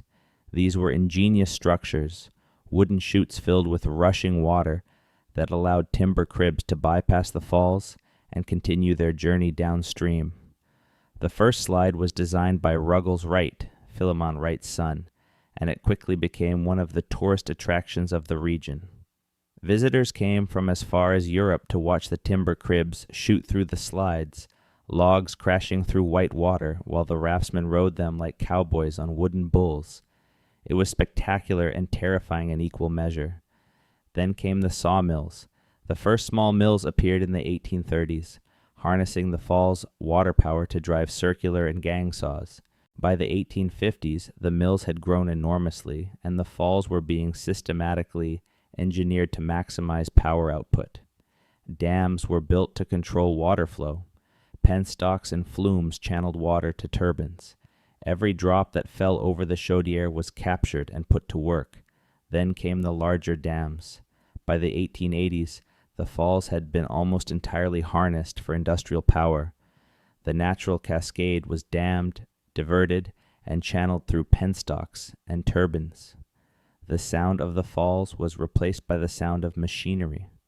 The mist that had carried prayers for millennia was replaced by steam from the mills. The falls didn't just power sawmills, they also powered some of Canada's first hydroelectric generators. In 1882, the Chaudière Falls became one of the first sites in Canada to generate hydroelectric power, lighting the Parliament buildings and parts of the city. The same water power that the Algonquin had regarded with spiritual reverence was now being converted into electricity. The transformation from sacred site to power plant was complete. By the 20th century, you could stand at the Chaudière and have no idea that a major waterfall was beneath you. The falls were hidden under industrial infrastructure. The mist was gone. The roar was reduced to a hum. The site that had been sacred for millennia was invisible. Tourists who came to Ottawa would visit Parliament Hill, walk along the canal, and never know that one of the great natural wonders of eastern North America was right there, buried under concrete and steel. In recent years, there have been efforts to restore some visibility to the falls. The Windmill Development Group, in partnership with the Algonquin people, has been developing the Zeebe project on the former industrial lands near the falls. Part of this project includes restoring public access to the falls and acknowledging their indigenous significance. But you can't restore 8,000 years of continuous meaning by putting up interpretive signs. What was lost at the Chaudière Falls wasn't just a waterfall, it was a relationship between a people and a place, a relationship that was older than Christianity, older than the Roman Empire, older than the pyramids. Section 17, the Rideau. Canal's other story. The Rideau Canal is now a UNESCO World Heritage Site, a beloved recreational waterway where people skate in winter and boat in summer. It's the world's longest skating rink, a tourist attraction, a source of national pride. But the canal's construction came at a cost that rarely gets acknowledged. The 6,000 workers who built the canal between 1826 and 1832 did so under conditions that would be considered criminal today. The work was backbreaking, excavating rock with hand tools and black powder, building dams in mosquito-infested swamps, laying stone in freezing temperatures. The malaria that plagued the work camps was devastating. The disease was poorly understood at the time. Nobody knew it was transmitted by mosquitoes. Workers called it swamp fever and attributed it to the bad air rising from the marshes, which is actually where the word malaria comes from. Mal aria, bad air. Estimates of the death toll vary, but recent scholarship suggests that at least 500 workers died during construction, and possibly many more. The records are incomplete. Many of the workers were recent immigrants who left no records at all. They died in work camps, were buried in unmarked graves along the canal route, and were forgotten. The Irish laborers were disproportionately affected. They had often arrived in Canada already weakened by the conditions of the Atlantic crossing. They were assigned the most dangerous work, and they had the least access to medical care when they fell ill. After the canal was completed, many of these workers stayed in Bytown. They formed the core of the town's Irish Catholic community, the same community that would later be caught up in the Shiners' War and the ethnic tensions that defined the town's early years. Their contribution to building what would become Canada's capital is enormous, and it's only recently begun to receive the recognition it deserves. In 2019, the Workers' Memorial at the Rideau Canal was unveiled, acknowledging for the first time the sacrifice of the workers who built the waterway. But for nearly 200 years, their story was a footnote. The canal was celebrated as a triumph of British engineering. Colonel By was honored as a visionary builder. The workers who actually swung the picks and hauled the stone were invisible. Section 18. The fires that shaped a city. Ottawa's history is also a history of fire. The combination of a lumber industry, wooden buildings, and a dry continental climate made the city extraordinarily vulnerable to conflagration. The most devastating fire in Ottawa's history occurred on April 26, 1900. It started in a chimney in Hull across the river on a day of high winds and dry conditions. The fire jumped the river and tore through Ottawa's west end, destroying everything in its path.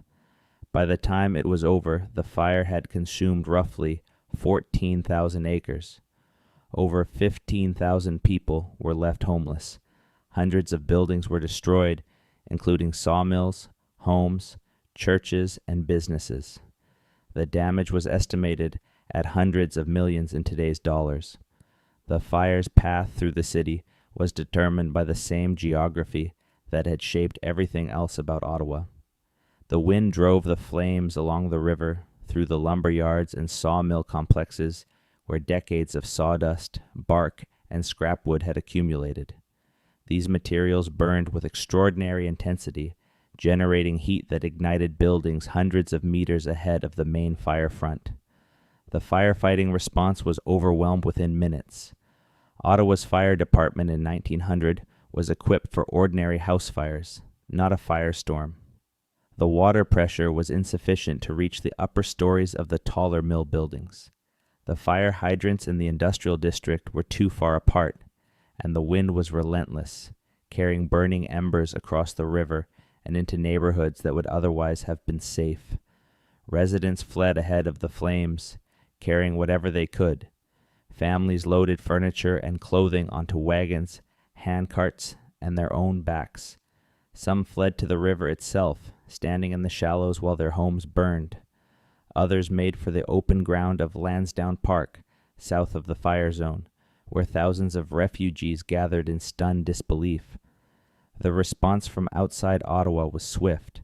Montreal, Toronto, and other cities sent firefighters, supplies, and financial aid. The Canadian government allocated emergency funds. International assistance came from as far away as Britain. The rebuilding effort took years, but it also provided an opportunity to reshape the city. The 1900 fire was not the first major conflagration in the region. Fires in 1870, 1880, and 1886 had caused significant damage. The lumber industry generated enormous quantities of flammable waste, sawdust, bark, scrap wood, which accumulated along the riverbanks and in the streets. One spark on a windy day was all it took. The 1900 fire forced a rethinking of the city's layout and construction standards. Brick and stone replaced wood in new construction. Fire codes were strengthened. The mountain of sawdust and waste that had lined the riverbanks for decades was gradually cleared. The fire also accelerated the decline of the lumber industry's dominance over the city. The mills that burned were not all rebuilt. Some operators relocated. The Chaudière Falls area, which had been the engine of the city's economy for decades, began its long transition from industrial center to something else, a transition that is still ongoing today. Section 19. The Algonquin Land Claim. Of all the stories woven into Ottawa's history, the Algonquin Land Claim may be the most significant and the least well known. In 1983, the Algonquin of Ontario filed a comprehensive land claim covering approximately 36,000 square kilometers of eastern Ontario. This territory includes the entire city of Ottawa, most of Algonquin Park, which, yes, is named after them, and large portions of the Ottawa Valley. The basis of the claim is straightforward. The Algonquin never signed a treaty covering this territory. Unlike many other parts of Ontario, where treaties between the Crown and Indigenous nations formally transferred land rights, the Ottawa Valley was never subject to a treaty. The land was simply taken without negotiation, without compensation, and without legal authority. The claim has been under negotiation since the 1990s. The Algonquin of Ontario Consultation Office has been working with the federal and provincial governments to reach a settlement. An agreement in principle was reached in 2016, which would see the Algonquin receive approximately 1,500 acres of Crown land, not privately held land, a financial settlement, and other provisions. The proposed settlement has been controversial within the Algonquin community itself. Some feel it doesn't go far enough. The 1,700 acres of Crown land being offered represents a tiny fraction of the 36,000 square kilometers claimed. The financial settlement, while significant, can't compensate for 2 centuries of dispossession, resource extraction, and cultural damage. Others argue that a negotiated settlement, even an imperfect one, is better than decades more of legal uncertainty. There are also disputes about who has the right to negotiate on behalf of the Algonquin. The Algonquins of Ontario, the organization that has been conducting the negotiations, represents 10 separate Algonquin communities. Not all of these communities agree on the terms of the proposed settlement. The Algonquins of Pikwakanagan, the only recognized First Nation among the 10 communities, have raised concerns about the process. Algonquin communities in Quebec, who were not included in the Ontario claim, have their own perspectives on the territory. These internal complexities are rarely discussed in the public conversation about the land claim. The media tends to present the claim as a simple 2-party negotiation between the Algonquin and the government. The reality is far more complicated, involving multiple communities, competing interests, historical grievances, and fundamental questions about identity and belonging that don't lend themselves to simple answers. But the final agreement has not been signed. As of the making of this video, the claim remains unresolved. The implications are profound. The capital of Canada, the place where the Canadian government asserts its sovereignty, sits on land for which no treaty exists. The buildings where Indigenous policy is debated and enacted are built on ground that the Indigenous people who have lived there for millennia never agreed to surrender. This isn't a fringe argument or a radical claim. It's a legal reality that has been acknowledged by both the federal and provincial governments.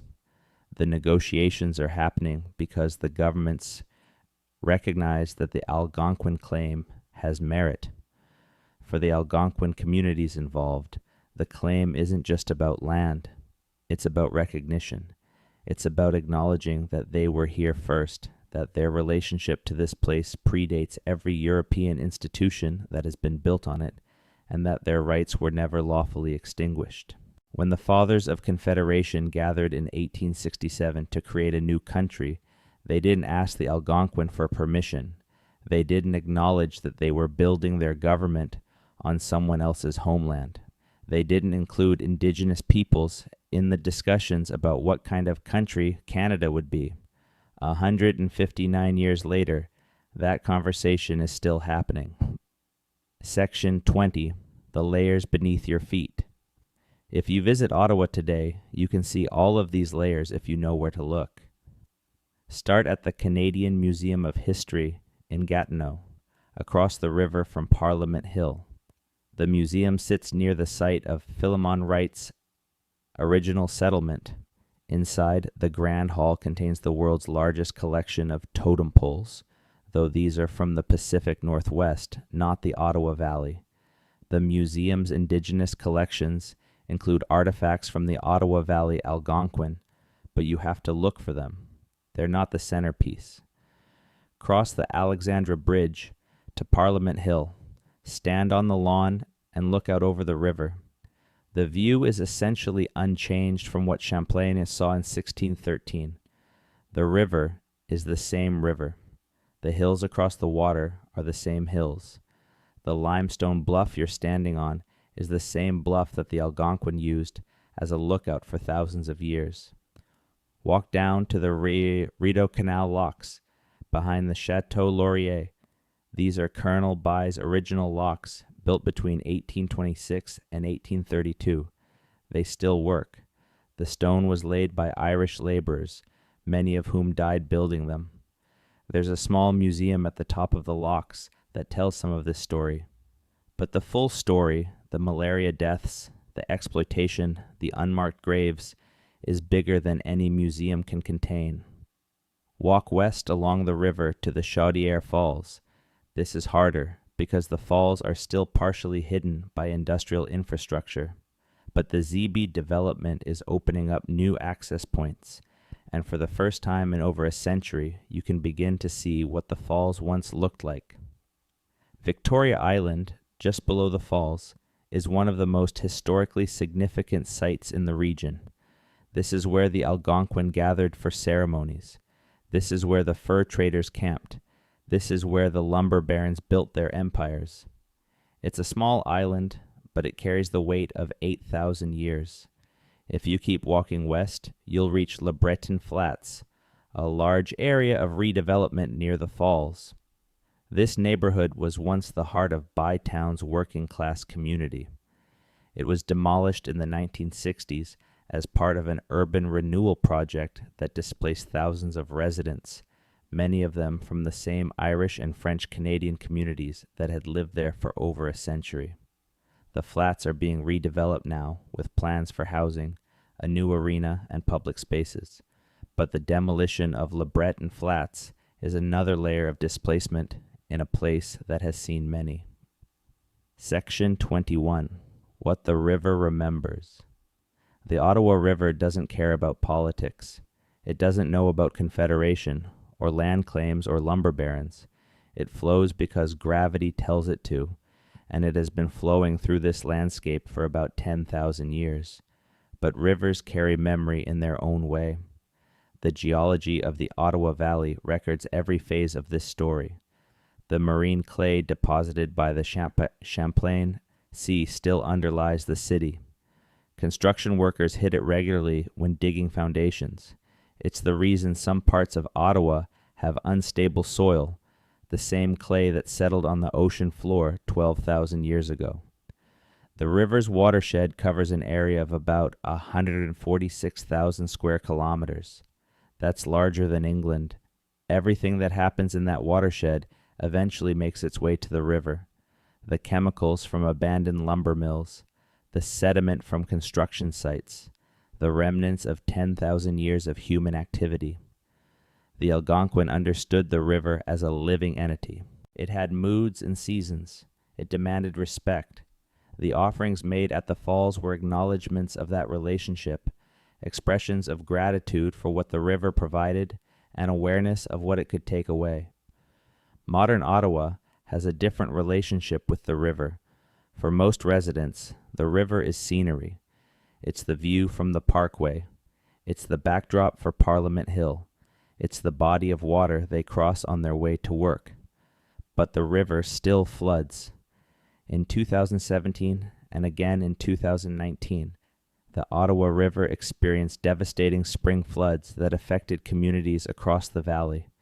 Homes were inundated, neighborhoods were evacuated, the damage ran into the hundreds of millions. These floods were a reminder that the river is not decoration.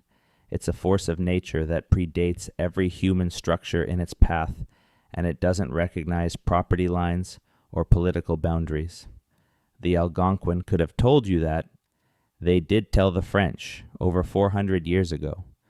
Build near the river if you want, but understand that the river was here first, and the river will be here last. Section 22. The Parliament that Burned. One more fire deserves mention in this story. On February 3, 1916, the center block of the Parliament buildings burned to the ground. The fire started in the reading room and spread with terrifying speed through the Victorian-era building. The structure was consumed in hours. 7 people died, including 2 women who were trapped on an upper floor. The fire destroyed Thomas Fuller's original center block, the building that had been constructed in the 1860s to house the new Canadian Parliament.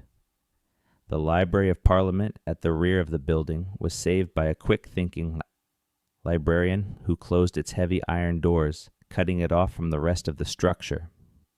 The center block that stands today is the replacement, designed by Jean-Omer Marchand and John A. Pearson, and completed in the 1920s. The Peace Tower, Ottawa's most recognizable landmark, was added in 1927 as a memorial to Canadians who died in the First World War. The fire of 1916 was officially attributed to careless smoking, but many suspected sabotage. Canada was in the middle of the First World War, and fears of German espionage ran high. An investigation was inconclusive. What's significant about the fire is what it destroyed and what it didn't. The building was gone, but the site remained. The bluff above the river, the view of the valley, the location that had drawn people to this spot for 8,000 years. They rebuilt on the same ground. They always rebuild on the same ground, because the ground itself is what matters. Not the buildings, not the governments, not the constitutions. The ground. Section 23. The Indigenous presence that never left. It would be easy and wrong to tell this story as if the Algonquin presence in Ottawa is a thing of the past, something that existed before and was replaced by after. The truth is more complicated and more hopeful. Algonquin communities have maintained their connection to the Ottawa region throughout the entire colonial period and into the present day. The Pikwakanagan First Nation, also known as the Golden Lake First Nation, is located in Renfrew County, about 130 kilometers west of Ottawa. Its members are direct descendants of the Algonquin, who lived along the Ottawa River for millennia. Other Algonquin communities are found across the Ottawa Valley on both the Ontario and Quebec sides. The Kitigan-Zibi Anishinaabeg near Maniwaki, Quebec, are one of the largest Algonquin communities in the region. In Ottawa itself, Indigenous people have always been present, even when the official history tried to write them out. The city has a significant urban Indigenous population, including Algonquin, Inuit, Metis, and members of many other First Nations. In recent decades, the Algonquin presence in Ottawa has become more visible. Land acknowledgements, now standard at government events, typically recognize the Algonquin Anishinaabe as the traditional custodians of the land. The Algonquin flag flies alongside Canadian and provincial flags at some government buildings. Victoria Island near the Chaudière Falls has been the subject of ongoing discussions about its future. Algonquin leaders have advocated for the island to be recognized as a site of cultural and spiritual significance, with Indigenous control over its use and development. The Zibi development project at the Chaudière Falls has included Algonquin participation from the outset. The project's name, Zibi, is an Algonquin word meaning river. Some of the restored falls viewpoints include interpretive elements that tell the Algonquin story. These are steps, small steps given the scale of what was lost, but they represent a recognition that Ottawa's story doesn't begin in 1826 with Colonel By, or in 1800 with Philemon Wright, or in 1613 with Champlain. It begins with the people who were here when the glaciers retreated and the whales swam in the Champlain Sea. Section 24. The Voyageurs and Their Legacy. Between the decline of the fur trade and the rise of the timber industry, there was a period when the Ottawa River was dominated by one of the most remarkable workforces in North American history. The voyageurs. These men, mostly French-Canadian and Métis, paddled enormous birch bark canoes loaded with trade goods into the continental interior and returned with tons of furs. A standard canot du mètre, the large canoe used on the Ottawa River route, was roughly 12 meters long and could carry 3 tons of cargo plus a crew of 8 to 12 men. The construction of these canoes was a masterwork of Indigenous technology. The frame was made from white cedar, light and flexible. The hull was birch bark, sewn together with spruce roots and waterproof with pine resin. The entire vessel could be repaired with materials found in the forest, which was essential when you were weeks of travel from the nearest settlement. A damaged canoe could be patched in hours and returned to service. The voyageurs paddled from Montreal up the Ottawa River, through the Mattawa, and across to the Great Lakes, sometimes continuing all the way to the prairies. A round trip could take months. The work was brutal. Paddling for 16 hours a day, portaging heavy loads over rough trails, sleeping under overturned canoes, eating a diet of dried corn and bear grease. The portages were the worst of it. At each rapids or waterfall, everything had to come out of the canoe. The cargo was divided into pieces of roughly 40 kilograms each, and the voyageurs carried them over the portage trail on their backs, using leather tumplings across their foreheads. A standard load was 2 pieces, roughly 80 kilograms, carried at a fast walk or trot, over trails that were often steep, rocky, and slippery. The strongest voyageurs carried 3 or even 4 pieces, a feat that borders on the superhuman. The portage at the Chaudière Falls was one of the longest and most difficult on the entire route. The falls dropped roughly 15 meters, and the portage trail wound through rough terrain along the riverbank. Every canoe brigade heading west had to unload here, carry everything around the falls, and reload on the other side. On busy days during the height of the fur trade, dozens of canoes might be portaging simultaneously, creating a scene of organized chaos that travelers found both impressive and overwhelming. But the voyageurs also created a culture. Their songs, sung in rhythm with the paddle strokes, are some of the earliest documented folk music in Canada. Alouette, which every Canadian schoolchild learns, originated as a voyageur paddling song. En roulant ma boule and à la claire fontaine were standards in the paddling repertoire. The songs served a practical purpose, keeping the crew's strokes synchronized, but they also served a cultural one. They created identity. They built camaraderie. They made the brutal work bearable. The voyageur lifestyle became legendary even during the era itself. These men were admired for their physical endurance, their skill with canoes, their knowledge of the wilderness, and their capacity for celebration when the work was done. A voyageur returning from the interior was expected to spend his wages freely on food, drink, and entertainment. Thrift was not considered a virtue. Generosity and good spirits were. The portage at the Chaudière Falls was also a social occasion. Brigades heading in different directions would meet at the portage. News and gossip were exchanged, races were run, songs were sung. The Chaudière portage was, in its own way, a continuation of the gathering tradition that the Algonquin had maintained at the falls for thousands of years. Different people, different purposes, but the same impulse. When geography forces you to stop and work together, community happens. The voyageur era on the Ottawa River lasted roughly from the 1680s to the 1830s. By the time the timber industry took over, the voyageurs were a fading memory, but their cultural legacy persisted in the French-Canadian communities of the Ottawa Valley, in the Métis communities that spread across the prairies, and in the songs, stories, roots, and place names that are woven into the fabric of the region and the nation they helped build. Section 25. The Canal Workers' Descendants. The Irish laborers who built the Rideau Canal didn't just build a waterway, they built a community. After the canal was completed in 1832, many of the workers stayed in Bytown. They had nowhere else to go. They had come to Canada with nothing, spent years in the work camps, and emerged with calloused hands, damaged health, and an intimate knowledge of the local landscape. They settled in Lower Town, east of the canal, and in the area around Le Breton Flats, west of the canal and close to the Chaudière Falls.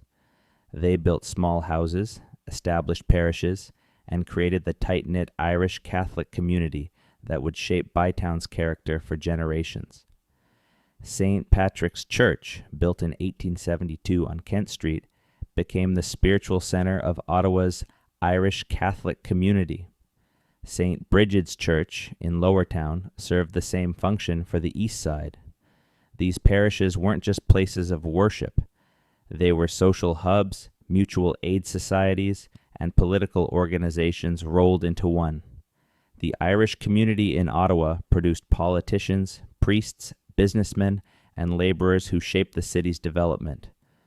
Thomas D'Arcy McGee, one of the fathers of Confederation, was an Irish Catholic who represented Montreal in Parliament.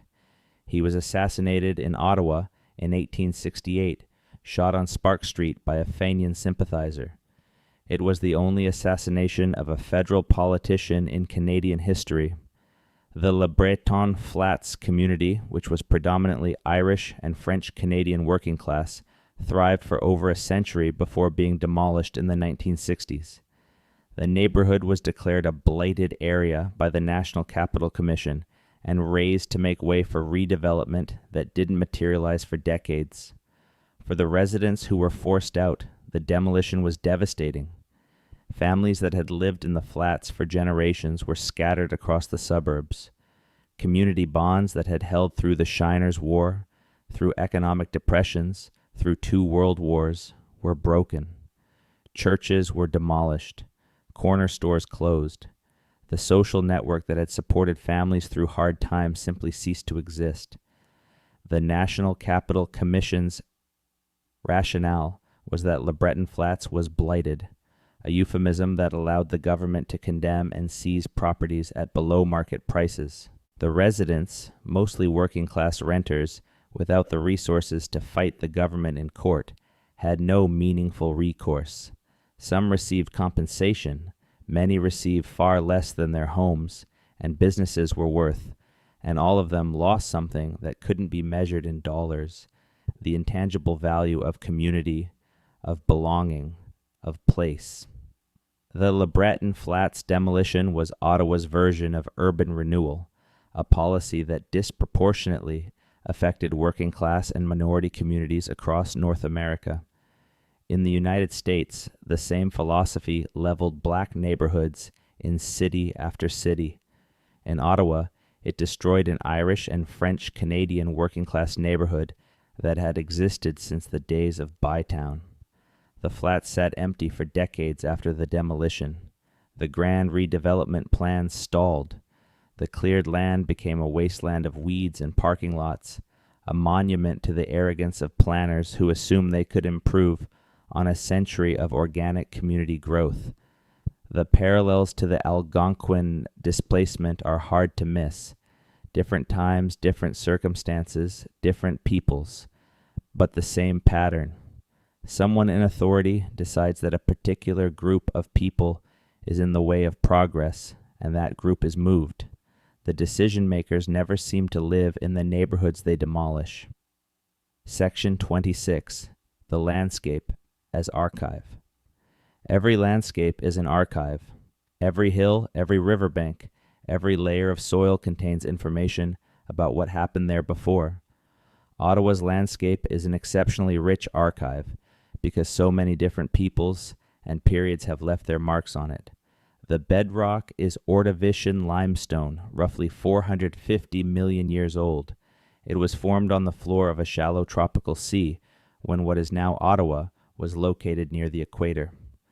You can find fossils in the limestone, trilobites, and brachiopods and crinoids, remnants of creatures that lived hundreds of millions of years before humans existed.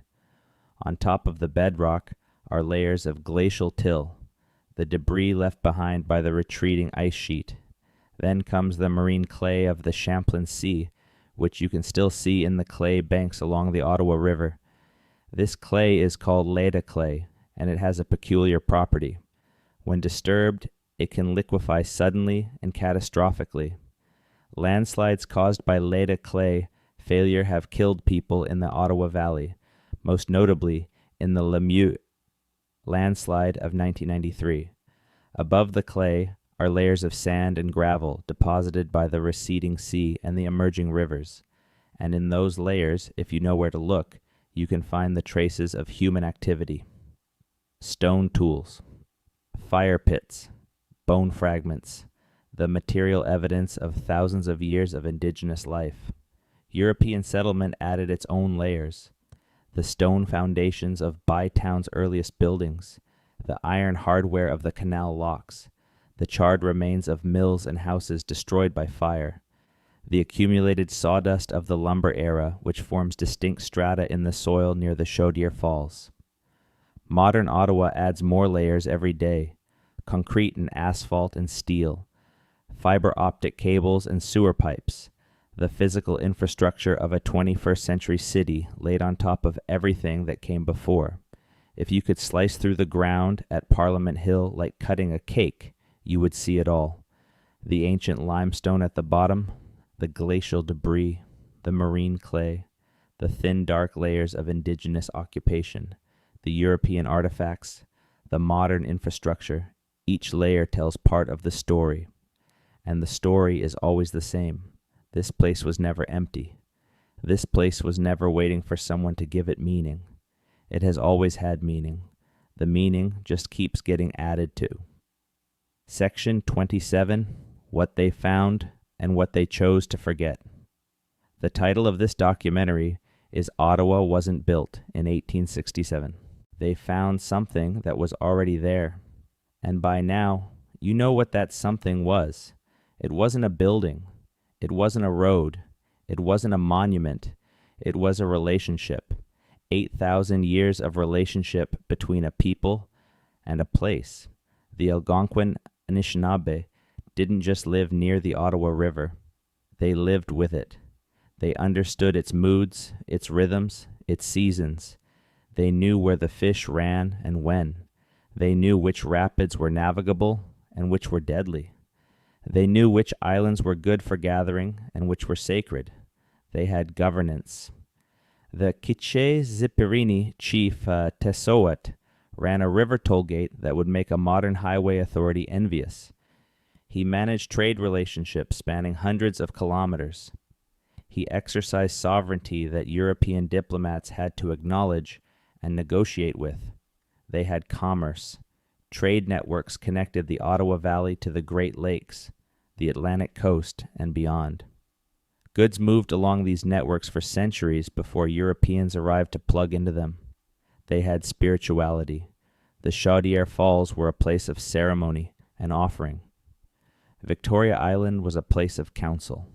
The river itself was understood as a living entity deserving of respect and reciprocity.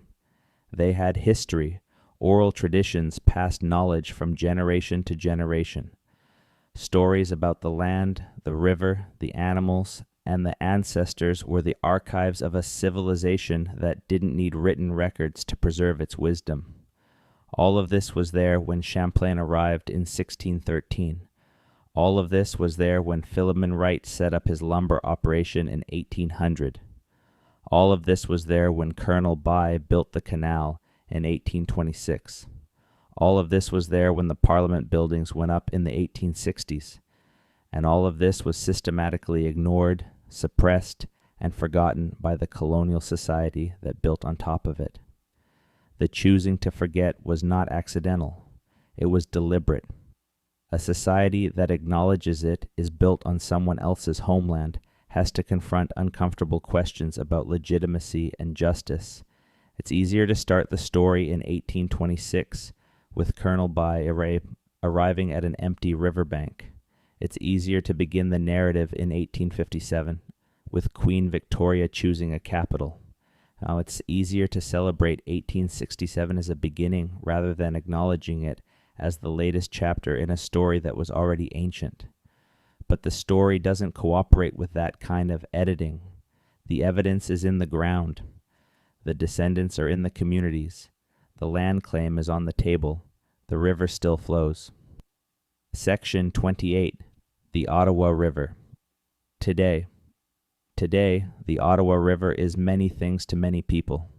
For the National Capital Region's 1.4 million residents, it's the geographic feature that defines the city. Parliament Hill overlooks it. The National Museums line its banks. The parkway that runs along it is one of the most scenic urban drives in the country. For recreational users, it's a playground. Whitewater rafting on the upper sections, kayaking through the city, boating on Lac des Chênes, skating on the canal that feeds into it. For the Algonquin, it remains Kichissippi, the great river. It remains the center of their territorial claim. It remains the thread that connects their communities across the valley. For environmentalists, the river is a bellwether. Water quality has improved significantly since the worst of the industrial era, but challenges remain. Algal blooms, invasive species, and development pressure all threaten the river's ecological health. And for historians, the river is a spine around which an impossibly complex story is organized. Every major event in Ottawa's history, from the Algonquin ceremonies to Champlain's expedition, to the timber rafts, to the canal, to Confederation, happened because of the river. The river is the reason anyone was ever here in the first place. Standing at Nepean Point behind the National Gallery, you can see the river flowing from the west. In the distance, the Gatineau Hills rise on the Quebec side, their slopes dark with forest in summer and white with snow in winter. To the right, the Rideau Canal enters the Ottawa through Colonel By's locks, the same 8-step staircase that Irish laborers built with hand tools and black powder, nearly 200 years ago. To the left, the remnants of the Chaudière Falls are visible through the industrial infrastructure, a glimpse of the power that drew the Algonquin to this spot millennia before anyone else arrived. Until recently, there was a statue of Samuel de Champlain at Nepean Point, standing with an astrolabe raised to the sky as if he had just discovered this place. And beside him, crouching at his feet, was a smaller figure of an indigenous guide, positioned lower, looking up at the explorer. The arrangement said everything about how Ottawa had chosen to tell its own story. The European stands tall. The indigenous person kneels. The indigenous figure was removed in 1910. After years of criticism, the Champlain statue was relocated in 2019. But the fact that the arrangement existed at all, for decades, at one of the most prominent locations in the national capital, tells you something about the blind spots that persist, even in a country that prides itself on multiculturalism and reconciliation. Everything is there, all the layers, all the stories, all the conflicts, all the compromises, all the silences and the erasures, and the slow, painful work of remembering what was deliberately forgotten. You just have to know what you're looking at. Section 29. The capital that was always a capital. Here's the final thought, and it's the one that matters most. Ottawa didn't become a capital in 1857 when Queen Victoria chose it. Ottawa didn't become a capital in 1867 when the Dominion of Canada was proclaimed. Ottawa was always a capital. For thousands of years, the site at the Chaudière Falls was a gathering place, a diplomatic center, a trade hub, and a spiritual landmark. Leaders met there, decisions were made there, alliances were formed, and conflicts were resolved there. Commerce flowed through it, ceremony marked it. That's what a capital is. Not a building, not a designation on a map, a place where power concentrates because geography demands it. The limestone bluff above the river, the falls that mark the boundary between navigable water and rapids, the confluence of the Rideau, the Gatineau, and the Ottawa, the intersection of trade routes stretching in every direction. This geography created a capital long before anyone used the word. The Algonquin recognized it. Champlain recognized it. The voyageurs recognized it. The lumber barons recognized it. Colonel By recognized it. Queen Victoria's advisors recognized it. They all recognized the same thing. This spot right here is where the lines converge. This is where people meet. This is where business gets done. This is where power lives. The Parliament buildings are just the latest version of the gathering place. The most expensive version, certainly. The most ornate. But in function, not so different from what the Algonquin had been doing on the same ground for 8 millennia. When the Fathers of Confederation gathered in 1867, they thought they were building something new. They thought they were creating a country from scratch, designing a capital, inventing a nation. They weren't. They were standing on something that was already there, something that had been there for so long that the ice had barely finished retreating when the first people arrived and recognized this place for what it was. A gathering place, a crossroads, a site where geography concentrated power. The river created it. The falls marked it. The bluff commanded it. The convergence of waterways defined it. For 8,000 years, people recognized that this particular spot on the map was special, not because someone declared it so, but because the land itself demanded it. The Algonquin knew it when they made their offerings at the falls. Champlain knew it when he recorded the ceremony in his journal. The voyageurs knew it when they gathered at the portage. Wright knew it when he chose to build his settlement across the river. By knew it when he placed his headquarters on the bluff. The lumber barons knew it when they built their mills at the falls. Victoria's advisors knew it when they chose Ottawa from a list of competing cities. Every one of them recognized the same thing. This is where the lines converge. A capital. That's the story of Ottawa, not the story that starts in 1867. The real story, the one that starts when the glaciers pulled back, and the sea drained away, and the river carved its path through the limestone, and the falls began to thunder, and the first people stood on the bluff and looked out over the valley and said, "This is the place." This was always the place, and it still is. If you made it this far, you're clearly someone who cares about the real stories behind the landmarks. Subscribe, because this channel goes deep on the history everyone else skips over.